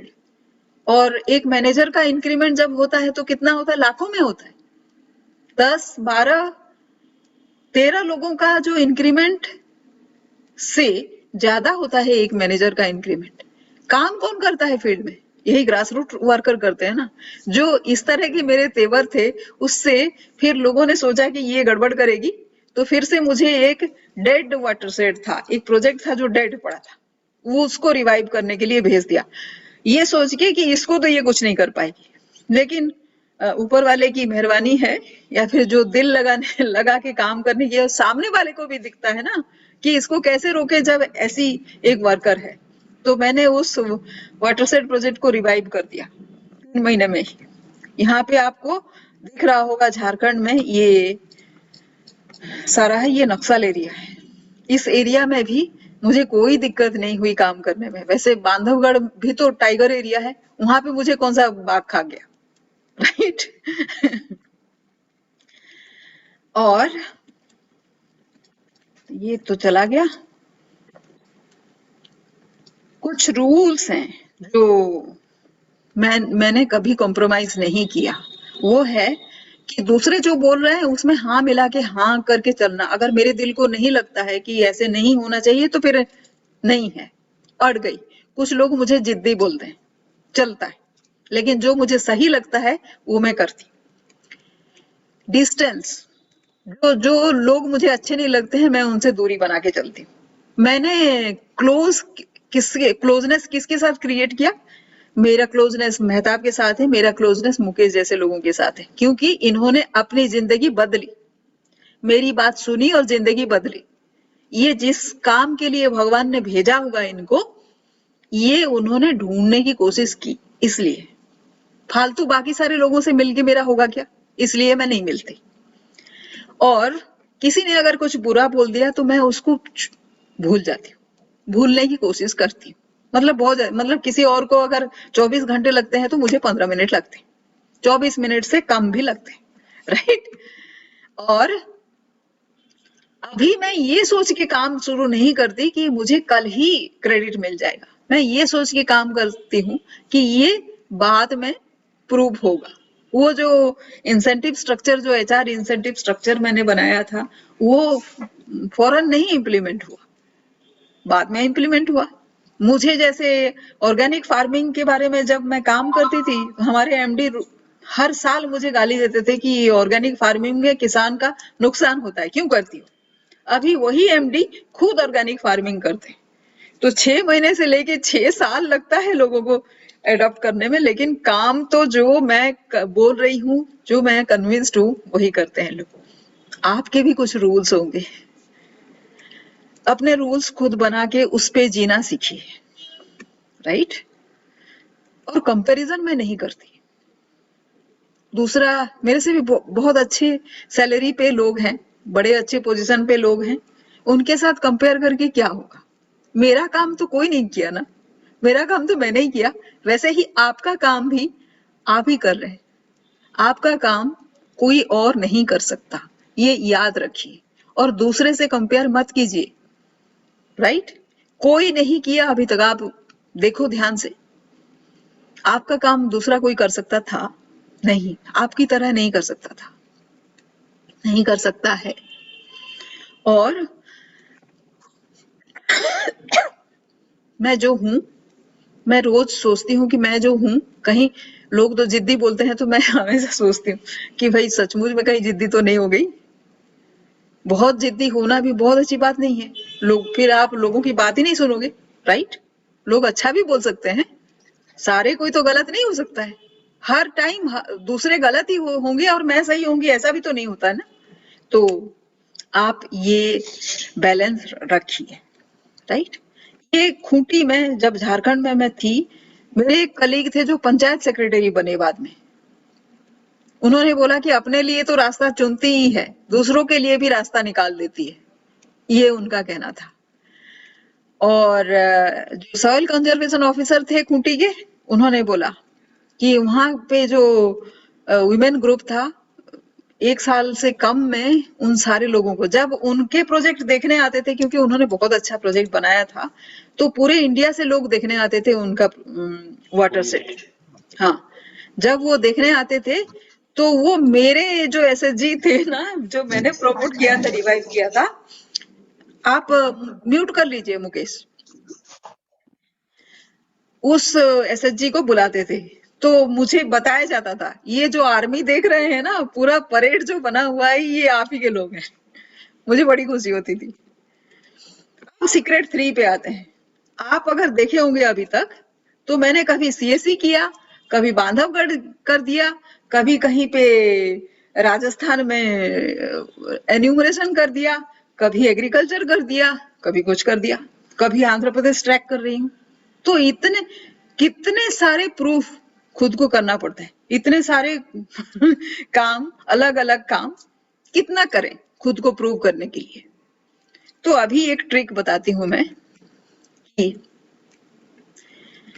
ये जो 5 से 12 साल आपने निकाले हैं एक्सपीरियंस, इसमें आपने डिफरेंट टाइप के एक्सपीरियंस गेन किया है।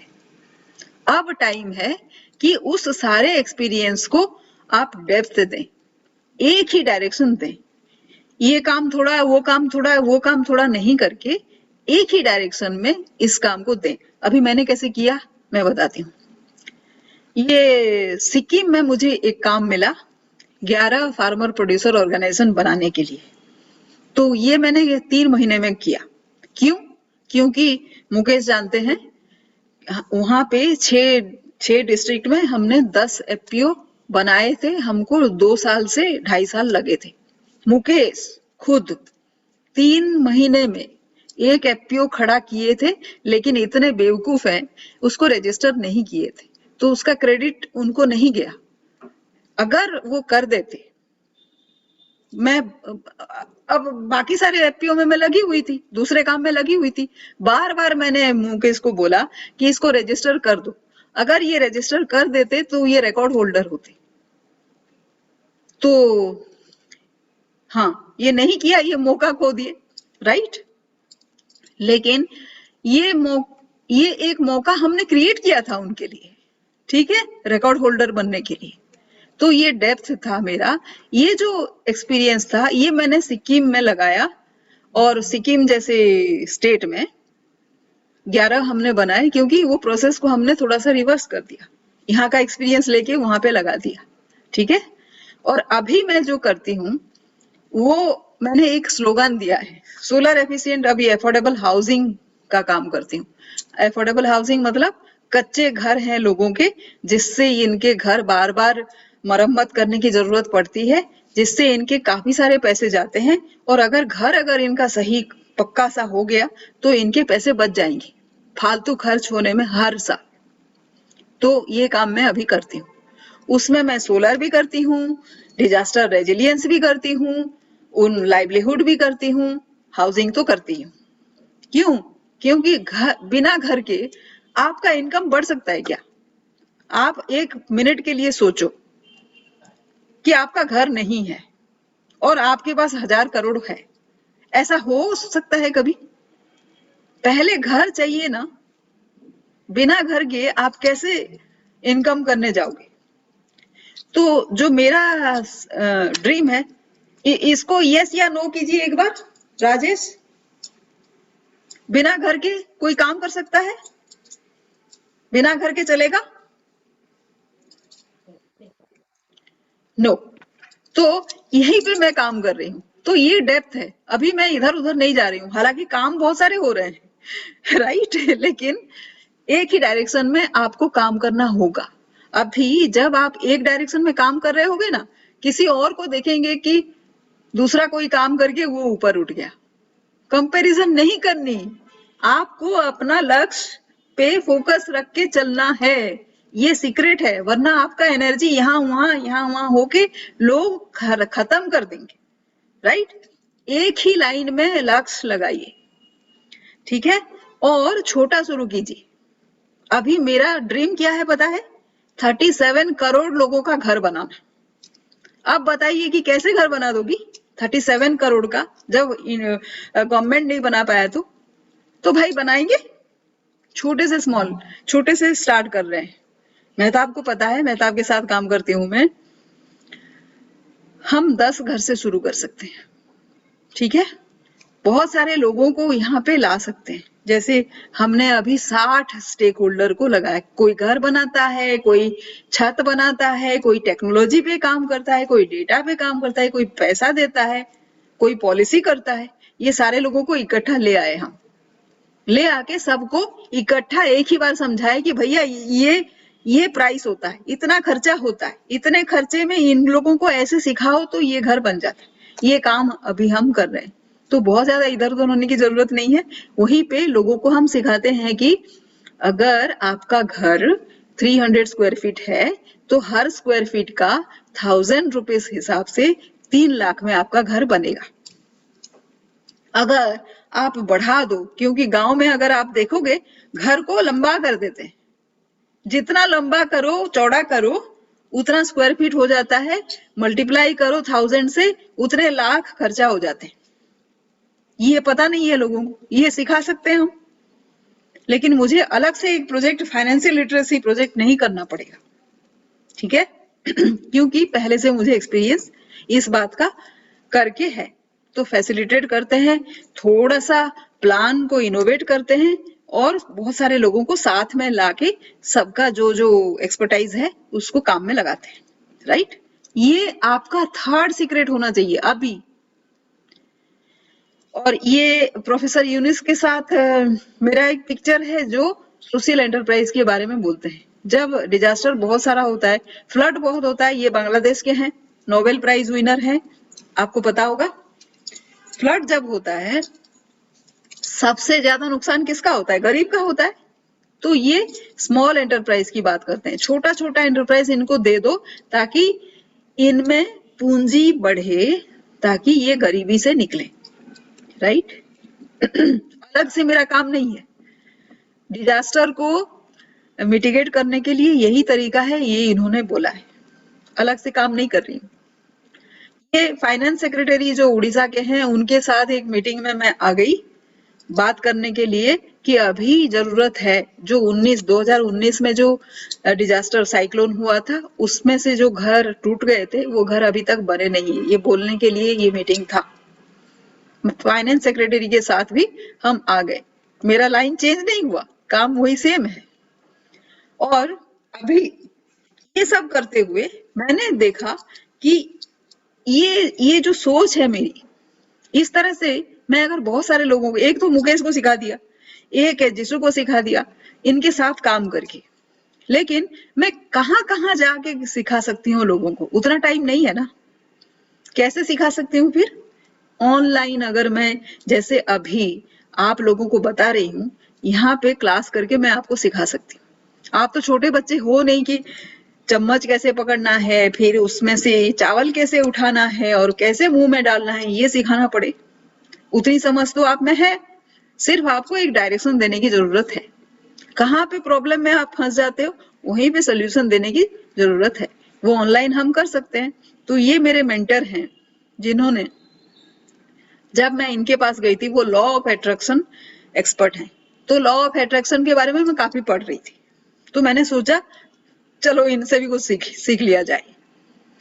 तो इन्होंने बोला कि और फिर मैं चूंकि लिखती भी हूँ तो मैंने सोचा, और ये भी लिखते हैं तो लिखना भी इनसे सीख लेंगे। तो मैं बोली कि आप मुझे लिखना ही सिखा दो, यही सीखूंगी मैं।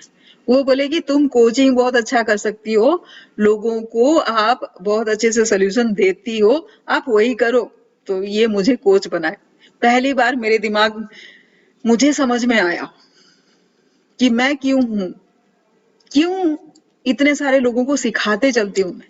अगर मैं ये नहीं सिखाऊं तो कोई ये तरीका नहीं अपनाएगा सिखाने के लिए, कि जो क्योंकि ये मेरा अपना तरीका है। पहली बार मुझे पता लगा कि कोचिंग करके ही, लोगों का मेंटरिंग करके ही, थोड़ा थोड़ा प्रॉब्लम का सोल्यूशन दे के ही मेरा सबसे अच्छा कंट्रीब्यूशन इस दुनिया के लिए हो सकता है। और ये जो है उनके, जो मेरे मेंटर हैं उनके मेंटर हैं ये, इनको भी मैंने ज्वाइन किया। इनका लेवल 1 का कोर्स अभी मैंने कंप्लीट किया है। और ये इनके 7,000 स्टूडेंट्स हैं और उसमें से सिर्फ 150 लोगों ने कंप्लीट किया इसको, और मैं 15वीं थी। ठीक है। तो वो मेरे इंटरव्यू ले रहे हैं कि कैसे किया तुमने। बहुत ही गर्व का था, क्योंकि ये अभी करोड़ों में अर्न करते हैं और ये उन्होंने सर्टिफिकेट दिया मुझे। और इतने सारे लोगों से मैं अभी सीखती हूँ। मेरे क्लब में अगर आप आओगे तो इन सारे लोगों के पास अगर आप अलग अलग से जाओगे सीखने के लिए, तो अलग अलग से आपको पैसे खर्च करने पड़ेंगे। मेरे क्लब में आओगे तो इनसे मैं जो सीखती हूँ आप मेरे से सीधे ही सीख सकते हो। ठीक है। ये रॉबर्ट कियोसाकी अगर आप जानते हो, रिच डैड पुअर डैड, उनके जो कोच हैं वो यहाँ सिखाते हैं।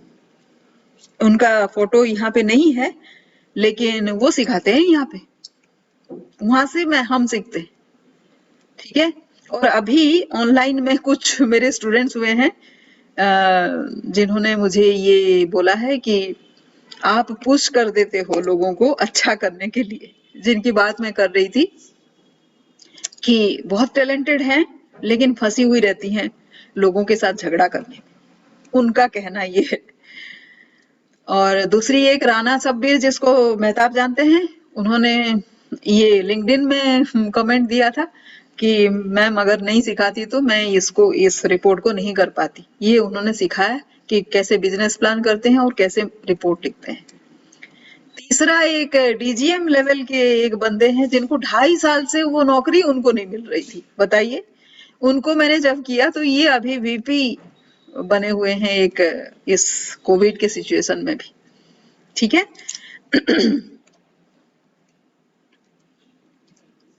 ये सारे कंपनी जो आप देख रहे हैं, Apple, Google, Amazon, Harley, Disney, metal, ये सारे छोटे कंपनी से, ये जो गैरेज नुमा घरों से शुरू किए थे। ये आज कितने बड़े हैं। ठीक है। सेम है आपका काम भी, छोटे से आप शुरू करो। तो मैं क्या सिखाती हूँ ये थोड़ा सा देखिए। ये कोर्स, ये मेरा 6 कोर्स वाला बंडल है जिसमें 15 वीडियो है, सिर्फ 15, और हर एक वीडियो 10 से 15 मिनट का है, ज्यादा से ज्यादा। इसको आपको देख लेना है। ठीक है। बस उतना ही है जो आप देखोगे। उसके बाद मैं 14 वीक एक दिन फिक्स करती हूँ क्लास करने के लिए। उस क्लास में मैं आपको क्या क्या सिखाती हूँ। तो ये जो लीडरशिप ग्रोथ बंडल है, ये मेरा फ्लैगशिप कोर्स है और इसमें मैं सिखाती हूँ कि आपको कैसे नहीं, मतलब आपको हटाया नहीं जा सकता, आप कैसे बहुत इंपॉर्टेंट बन सकते हो, आपको कैसे माना जाएगा। अच्छा, यहाँ पे प्रॉब्लम है तो इनको राजेश को बुलाओ सोल्यूशन देने के लिए। और आप कैसे अल्टीमेट लीडर बन सकते हो। लीडर खाली किसी के सर पे बैठने से नहीं होते। अगर आप लोगों के लिए इंपॉर्टेंट बनते हो ना, तब आप लीडर बनते हो। महात्मा गांधी कहाँ के प्रधानमंत्री थे, राष्ट्रपति थे, लेकिन दुनिया का सबसे अच्छा लीडर उन्हीं को माना गया है। क्यों? क्योंकि उन्होंने हमको आजादी दिलाई थी और प्रॉब्लम सॉल्व किया था। राइट। वैसे आप बन सकते हो। तो इसमें मैं रिबर्न विथ रिसोर्सफुलनेस, और वैसे ये इंग्लिश में है, ये वीडियो आप लोग समझ सकते हो, उसमें कोई वो नहीं। और ये ड्रीम ट्रैकर है मेरा, आपका भी मैं बना सकती हूँ। हर एक कोई अपना एक ड्रीम ट्रैकर बनाए कि इस टाइम तक हम ये कर लेंगे, उस टाइम तक ये कर लेंगे, उस टाइम तक ये कर लेंगे। वो हमेशा उसी टाइम पे होगा ये कोई जरूरी नहीं, लेकिन एक दिन आप देखना कि ये सारे काम आपके 5 साल बाद देखना कि आपके सारे काम उसी दौरान या फिर उससे पहले हो चुका है। ये कैसे होगा आप डिसाइड नहीं कर सकते, क्योंकि आप कैसे सोचते हैं कि ऐसे होना चाहिए, वैसे नहीं होता। लेकिन उससे क्या फर्क पड़ता है, आपका काम होना चाहिए, कैसे होता है आपको क्या, राइट? तो ये डिजाइन करेंगे आपके लिए। और ये सारे भी हैं, ये 4 दिन का कोर्स है जिसमें मैं डिफरेंट चीजें बोलती हूँ। ये सारे वीडियोस आप देख लेंगे और आपकी एक्सरसाइज होंगी। उसके बाद ये 4 दिन का कोर्स हो गया। सीखने के बाद आप ये इंटरनल पैटर्न है जिसमें आप सोचते कैसे हैं देखेंगे, आप किस चीज को बिलीव करते हो और आपके बिहेवियर कैसे हैं देखेंगे, आप वर्क प्लेस में सोचते कैसे हो देखेंगे। सोचते कैसे हो मतलब क्या, कोई अगर कुछ बोल दे तो आप गुस्सा हो जाके फौरन भड़क जाते हो, या फिर शांति से सोचते हो, सुनते हो और फिर रेस्पॉन्ड करते हो। आपके गोल के साथ क्या अच्छा है और क्या बुरा, आगे लॉन्ग टर्म सोल्यूशन में क्या अच्छा क्या बुरा, ठीक है? ये थोड़ा सा हम पढ़ाई करेंगे और एक्सरसाइज भी करेंगे आपके अनुसार। मेरा तो है, मैं घर बना रही हूँ, आप क्या बना रहे? ये डिफरेंट होगा ना मेरी स्टोरी से, तो आप जो बना रहे हो उसको बनाएंगे, ठीक है? दूसरा है कि हम इंडियंस, इंडिया में ये समझ में आता है कि शांति से आप मेडिटेशन करो, थोड़ी देर सोचो। कोई अगर कुछ बोल रहा है तो थोड़ा रुक जाओ, रुक के बोलो। और कोई कुछ बहुत जोर से चिल्ला रहा है और लगातार चिल्लाए जा रहा है 1 महीना 2 महीना से भी, तो आप शांति से काम लो।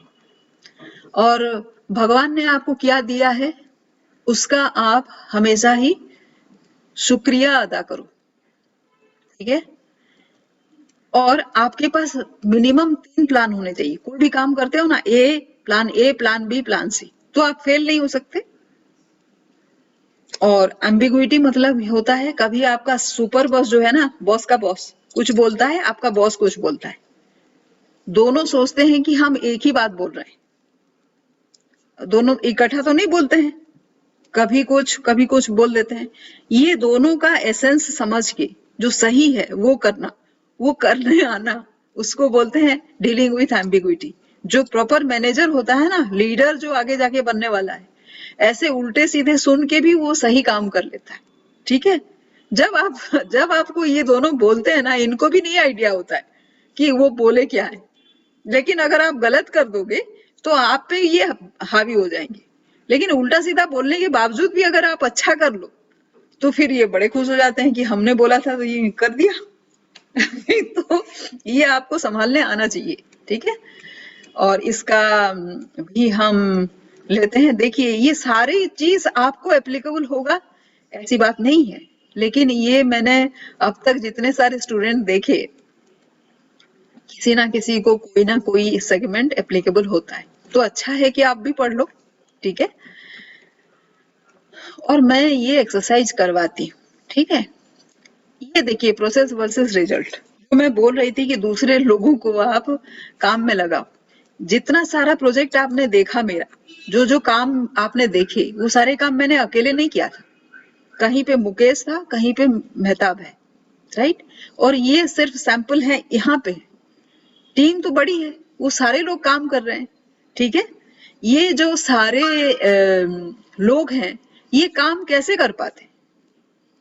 जब आप एज ए सीनियर इनको सिखाते हो कि इस तरह से काम करना है, या फिर आपका काम आसान करने के लिए कौन सा काम करना चाहिए इनको बताते हो, तो इनको एम्पावर करने की जरूरत है। जब ये सीखेंगे तभी आपका काम आसान होगा। आपको अगर बॉस बन के बैठना है तो भाई बंदों को सिखाना तो पड़ेगा ना। तो ये रेस्पॉन्सिबिलिटी लेने की बात होती है। प्रोसेस वर्सेस रिजल्ट, देखिए कभी कोई जीतता है, कभी कोई हारता है, लेकिन अगर आप गलत प्रोसेस करते हो, मतलब अगर आप डिसिप्लिन से काम नहीं कर रहे हो, जीत भी गए तो क्या उसका, कल परसों तरसों आप हार भी सकते हो, राइट। लेकिन प्रोसेस अगर आपका सही है, अगर आप लोगों को सिखा के चल रहे, भले ही आप लेट हो, लेकिन सॉलिड आपका काम रहेगा। आज मेरे बांधवगढ़ में मैं नहीं हूँ, कब से नहीं, 2014-15 से नहीं हूँ, लेकिन बांधवगढ़ में कोई दूसरा लीडर नहीं है मुकेश जैसे लोगों के अलावा। मुकेश तो सीईओ है, सारा काम संभाल रहे हैं, वहां पे कोई और जाता भी नहीं है। मुकेश क्या यूनिवर्सिटी डिग्री होल्डर है? कुछ नहीं, उनके पास एजुकेशनल क्वालिफिकेशन बहुत ज्यादा कुछ नहीं है, लेकिन जिस तरह से वो हिंदी बोलते हैं, बड़े बड़े लोग नहीं लिख सकते, और इनके पास जो स्किल्स हैं वो थोड़ा सा बता देती हूँ। ये बहुत अच्छे से अभी उन्होंने बताया, बहुत अच्छी हिंदी बोलते हैं, लिखने में बहुत अच्छा लिखते हैं, मतलब बात को कैसे सजा के आपको बोलना चाहिए वो बोल सकते हैं, लोगों को कैसे कन्विंस करना होता है वो इनको पता है।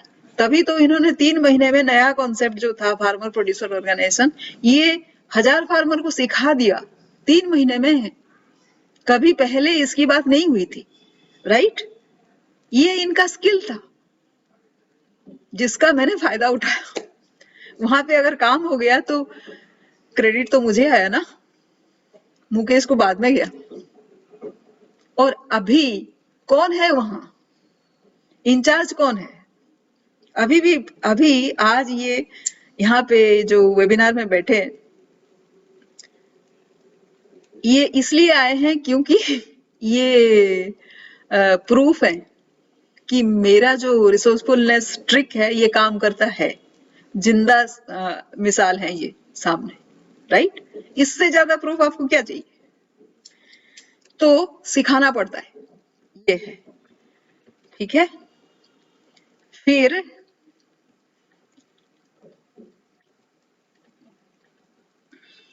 ये मेरा 5वां, इसको बोनस बोलते हैं, मेन तो है, लेकिन ये प्रोसेस है जिस प्रोसेस को आपको डेलीगेट भी करना आना चाहिए, किसको कौन सा काम दें। हर किसी को आप हर कोई काम नहीं दे सकते। जिसका एप्टीट्यूड आपने देखा कि ये है, तभी तो आप लीडर हो ना, कि किसमें कौन सा स्ट्रेंथ है, काम उसी को वही दो। जैसे अगर आप एक मछली को पेड़ चढ़ने बोलोगे तो वो चढ़ पाएगा क्या? नहीं ना। वैसे ही हाथी को अगर आप स्विम करने बोल दो, तैरने बोलो, तो वो नहीं कर पाएगा, राइट। तो जिसमें स्ट्रेंथ है उसी स्ट्रेंथ को पहचानो और इस्तेमाल करो, राइट। तो ये सारे हैं, ये सब में ये सारे आप पढ़ेंगे नहीं, ये सारे हम डिस्कस करेंगे। 14 क्लासेस में लेती हूँ, उस क्लासेस में ये सारे कोर्सेज तो हैं। अब देखिए इसका पूरा का जो है मार्केट में अगर आप देखने जाएंगे तो ये 60,000 से कम में नहीं देते हैं लोग। आप जाओ MBA करने जाओ या फिर कहीं पे जाओ, आपका स्किल ढूंढ के आपको सिखाने वाला कौन सा कोर्स है? नहीं ना। तो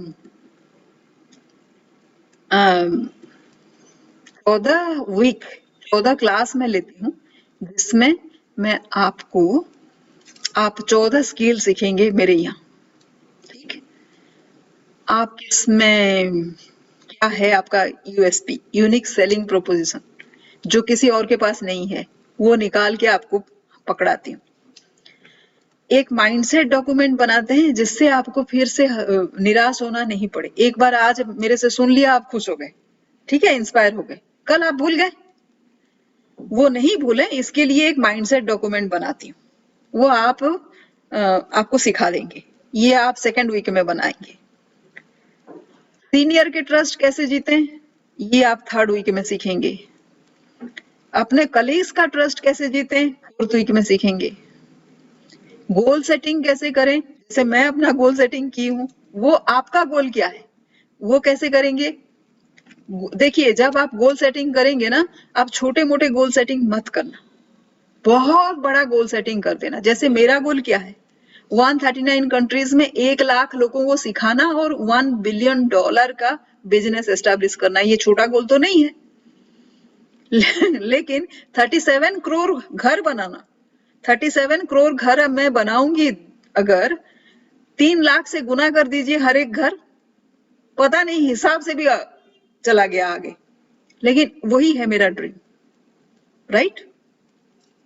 तो इतना बड़ा ड्रीम आप देखो, ठीक? ड्रीम ट्रैकर जो मैंने आपको दिखाया था, आपके लिए भी बनाएंगे। पहले आप ड्रीम देख लेना, बड़ा सा ड्रीम देखना, बड़ा जो मजा आ जाए, ठीक है? वैसा वाला ड्रीम देख लेना, फिर ड्रीम ट्रैकर बनाएंगे कि वो कैसा हो। यहाँ पे आपके ड्रीम पे हंसने वाला कोई नहीं है। जैसे ही आपका बड़ा ड्रीम मुझे दिखता है ना, मेरा ड्रीम बढ़ जाता है, वैसे ही मेरे ड्रीम से आपका भी ड्रीम बढ़ जाएगा, राइट? ऐसा आपको क्यों लगता है कि वो सिर्फ मैं कर सकती हूँ और आप नहीं कर सकती? कोई रीजन नहीं है, फिर भी आपको लगता है, क्योंकि मेरा एक्सपीरियंस थोड़ा सा शायद आपसे ज्यादा है, इसलिए मैं बोल रही हूँ। और ये मैंने किया है अब तक, शायद आपने अपने लिए सोचा नहीं था, कल को आप भी सोच सकते हैं।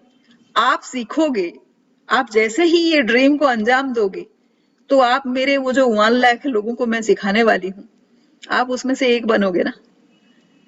तो $1 बिलियन इम्पैक्टिंग 1 बिलियन लाइफ्स, अभी तक 1 करोड़ लोगों का लाइफ मैंने इम्पैक्ट किया है। 1 बिलियन मतलब 100 करोड़ लोगों का इम्पैक्ट करना है, वो अकेले मैं तो नहीं कर सकती। मुकेश मेहताब, राजेश जैसे लोग अगर मुझे मिले तभी हो सकता है। हाँ या ना बोलिए चैट बॉक्स में, हाँ या ना, यस और नो, राइट? राजेश सो गए क्या? राजेश मेहताब, मुकेश जी सो गए? यस मैम, यस मैम, नहीं मैम, हाँ, ये यस कौन बोला? मुकेश मैम, मुकेश। राजेश कहाँ है? राजेश। हाँ, राजेश कहाँ है? हाँ बोल रहे हैं? हाँ मैम।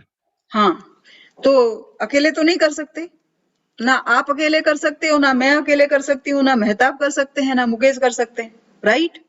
सब मिलके करेंगे, तो पहले सीख लेना जरूरी है। 7 और 8 में आप रोज जो हम नेगेटिव हो जाते हैं ना, नेगेटिव हो जाते हैं मतलब दुखी हो जाते हैं, कोई कुछ बोल देता है तो, कोई कुछ भी बोल सकता है, आप किसी पे कंट्रोल तो आपका है नहीं, कोई कुछ भी बोलेगा, क्या कर लोगे आप? लेकिन आप दुखी हो गए या मतलब आपको कोई फर्क नहीं पड़ता, ये आप पे है। तो कैसे क्या करोगे ताकि आप किसी भी स्टोरी, कुछ भी कोई बोले तो उसको पॉजिटिव कैसे बना सकते हो, ये आपको आना चाहिए, राइट? नहीं तो आप दुखी हो जाए, खुश होने से आपका 2 घंटे गए, लेकिन अगर दुखी हो गए तो आपके 24 घंटे आराम से गए, अगले दिन तक आप रोते रहोगे, आप क्या क्यों बोला यार, राइट? तो इंस्टेंटली अगर 15 मिनट में अगर आप डिसाइड कर दो बोला ठीक है जाओ चलो, तो आप फिर उसमें नहीं लग के रह जाओगे ना। तो ये है शिफ्टिंग पैराडाइम। देखिए हम जब किसी के बारे में कुछ सोचते हैं ना, उसमें क्या होता है कि वो उस बंदे, उसको भी हम मौका देना चाहिए कि हर एक बंदा अगर आपको नेगेटिवली कुछ बोला तो कोई रीजन होगा उसके पीछे, तो अगर हम थोड़ा सा स्पेस दें उसको, थोड़ा टाइम दें, भाई क्यों बोला तू, तो वो उसको समझाने का टाइम भी मिल जाएगा। हो सकता है कि जो बंदा आपको नेगेटिवली कुछ बोला है वो आपका सबसे बड़ा दोस्त ही बन जाए, लेकिन हम चूंकि क्यों ऐसे बोला बोल के अगर गुस्सा हो गए तो दोस्ती तो गई, एक अपॉर्चुनिटी गई। इस तरह से हम कितने अपॉर्चुनिटी खो देते हैं सिर्फ ये सोच के कि वो क्यों बोला और वो जरूर मेरे बारे में गलत बोला। ये परसेप्शन है, हमारी सोच है, ये सही नहीं है, नहीं होता है 90% टाइम, ठीक? इसको आप कैसे रिकॉग्नाइज करें, पहचानें कैसे? Habit and action. अभी मैंने बताया कि बहुत सारे लोग जो है आज के दिन में बहुत पोटेंशियल है, बहुत टैलेंटेड है, बहुत कुछ कर सकते हैं, बस शुरुआत नहीं कर सकते, भाई आपको यहाँ से दिल्ली जाना है, आप जहां पे भी हो, कैसे जाओगे जब घर से ही नहीं निकलोगे? तो जा पाओगे? तो यही गड़बड़ी होती है, लोग शुरुआत नहीं कर पाते, और शुरुआत अगर कर दें तो बहुत सारी चीजें शुरुआत इकट्ठा कर देते हैं, मैनेज ही नहीं कर पाते। अगर आपको 2 चीज से ज्यादा अगर आप हैंडल करोगे इकट्ठा, गड़बड़ हो जाता है। तो एक के बाद दूसरा करो, ये समझ नहीं है। तीसरा है कि आज किया, 4 दिन और नहीं किया, या फिर भूल गए फिर बाद में, ये होता है। तो ये हैबिट और एक्शन की बात है जो हम चेंज करवाते हैं। आप सिर्फ, जैसे मैं अभी थोड़ी देर पहले समझा रही थी, 1000 आपको करना है बसर बेशक, लेकिन आज 10 तो करो। घर मुझे 37 करोड़ बनाना है, लेकिन आज मैं अगर 10 घर नहीं बनाई तो 37 करोड़ कहाँ कब होगा? हो सकता है कि 37 करोड़ घर बनाने में मुझे अगले 10 साल लग जाए, लेकिन वो 10 साल का कैसे लगेगा जब आज मैंने 10 घर नहीं बनाए? तो हिसाब करते हैं, 10 घर अगर रोज बने तो 3000 घर बनते हैं एक साल में, राइट? 10 साल में कितने घर में? 30,000 घर बने। कितने घर बनाने हैं मुझे? 37 करोड़। मैं अकेले संगीता बनाई तो वही होगा, लेकिन 1 लाख लोग अगर मिलके 30,000 बनाए तो हो जाता है उतना। 3000 इंटू 1 लाख 10 साल में, हिसाब देखिए ना, अकेले नहीं कर सकते जी। ये होता है। फिर क्रिएटिंग ए सक्सेस ब्लूप्रिंट, आपके लिए भी लोग तो आपको कुछ ना कुछ बोलते रहेंगे, क्या करने चला है, ये ऐसे थोड़े होता है। बड़ा सोचना बड़ी आसान है, उस पे काम करना बड़ा मुश्किल है। ऐसे उल्टे सीधे चीजें लोग बनाएंगे, लेकिन आपको पता होना चाहिए कि आप सक्सेसफुल रोज हो रहे हो कि नहीं हो रहे, वो बताएंगे आपको। फिर आपका कॉन्फिडेंस होना चाहिए। बहुत बड़ा सीनियर जिसको आप रेस्पेक्ट करते हो अगर उल्टा बोल दिया तो आपका कॉन्फिडेंस थोड़ा डगमगाता है। भाई वो किसी मूड पे होगा, कुछ बोल देगा, उसको नहीं लेना है दिल पे, खुद पे भरोसा रखिए। ये सिखाते हैं फिर 12th वीक में। फिर दूसरे से एम्पैथी, मतलब दूसरे को भी क्या बोलते हैं, एम्पैथी। आप सिंपैथी के साथ सोचो कि दूसरा भी सही हो सकता है, ये सिखाते हैं 13 वीक में। और 14 वीक में आप दूसरे क्या बोलते हैं क्या नहीं बोलते हैं, और आपने अभी तक जो किया और उस अगर सारा कुछ चेंज हो जाता है। कोई मुझे पूछा कि आज जितना सारा काम आपने किया है सारा कुछ बर्बाद हो जाए तो आप क्या करो? मैं तो हूं ना, मैं फिर से बना लूंगी। अगर ये आपका दिल नहीं होगा तो फिर आप बना सकते हो क्या? कोई गारंटी है कि जो अभी तक मैंने किया वो कभी भी बर्बाद नहीं होगा? हो सकता है। तो वो पॉसिबिलिटी को आप दिल से लेके चलो, साथ में लेके चलो, ठीक है? कोई भी चेंज आपके जिंदगी में हो सकता है, कुछ गारंटी नहीं है। वो आपके पास वो करेज होना चाहिए। ये सारी पढ़ाई है, और ये जो 60,000 का प्राइस है, आज अगर आप ज्वाइन किए तो ये सिर्फ 5999 में आपको मिलता है, ठीक? अब क्वेश्चन किसी का है तो उस पे पूछ सकते हैं। अभी हम क्वेश्चन आंसर कर सकते हैं, ये खत्म है, पढ़ाई खत्म। अभी क्वेश्चन आंसर, सभी कोई वीडियो ऑन कर सकते हैं और बात भी कर सकते हैं मेरे साथ। इसको स्टॉप शेयर करते हैं, राइट? वीडियो ऑन कर सकते हैं। मुकेश वीडियो ऑन कर लीजिए, मेहताब वीडियो ऑन कर लीजिए, राजेश वीडियो ऑन कर सकते हैं, अनम्यूट हो सकते हैं, वीडियो ऑन कर सकते हैं।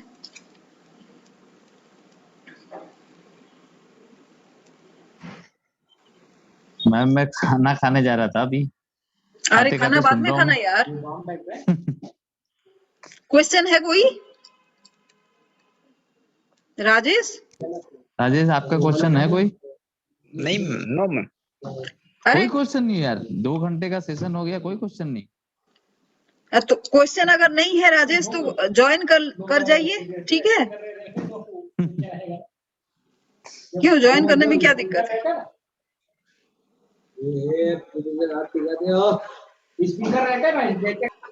कौन है चिल्ला रहा है? ठीक है, कोई क्वेश्चन नहीं है तो फिर खत्म करते हैं इसको। राजेश आप सोचिए, अगर कोई क्वेश्चन आता है तो आप बताइए, ठीक है। और ठीक है, हमारे साथ जुड़ने से ये सब सारे फायदे हैं। और आप जैसे जिन लोगों के बारे में मैंने बताया, आप अगर देख रहे हो ऐसे लोगों को तो आप उनको इंट्रोड्यूस कर दीजिए। मेरा हर सैटरडे और हर ट्यूसडे को होता है। ये कल क्रिसमस है, लोग बिजी होंगे करके मैंने आज कर दिया, नहीं तो नॉर्मली मेरा सैटरडे को होता है और ट्यूसडे को होता है। मुकेश और मेहताब आप भी जान लें। तो आप मेरा मेल, चूंकि आप लोगों का मेल मेरे लिस्ट में हो गया है, तो फिर मेरा मेल हर 2 दिन में एक बार जाता है। और वेबिनार जिस दिन होता है उस दिन सुबह 6 बजे से मेरा मेल जाना शुरू होता है। तो मेल आप सैटरडे अगर है और ट्यूसडे अगर है तो चेक करते रहिए, राइट। ओके, ठीक है, तो खत्म करते हैं। Thank you so much. Thank you ma'am, thank you हाँ, सो मच। अगर राजेश एक बात, अगर आपको ज्वाइन करना हो तो मैं आपको एक लिंक बाद में भेज दूंगी, राइट। ओके, ठीक है, okay, done, thank thank you. You.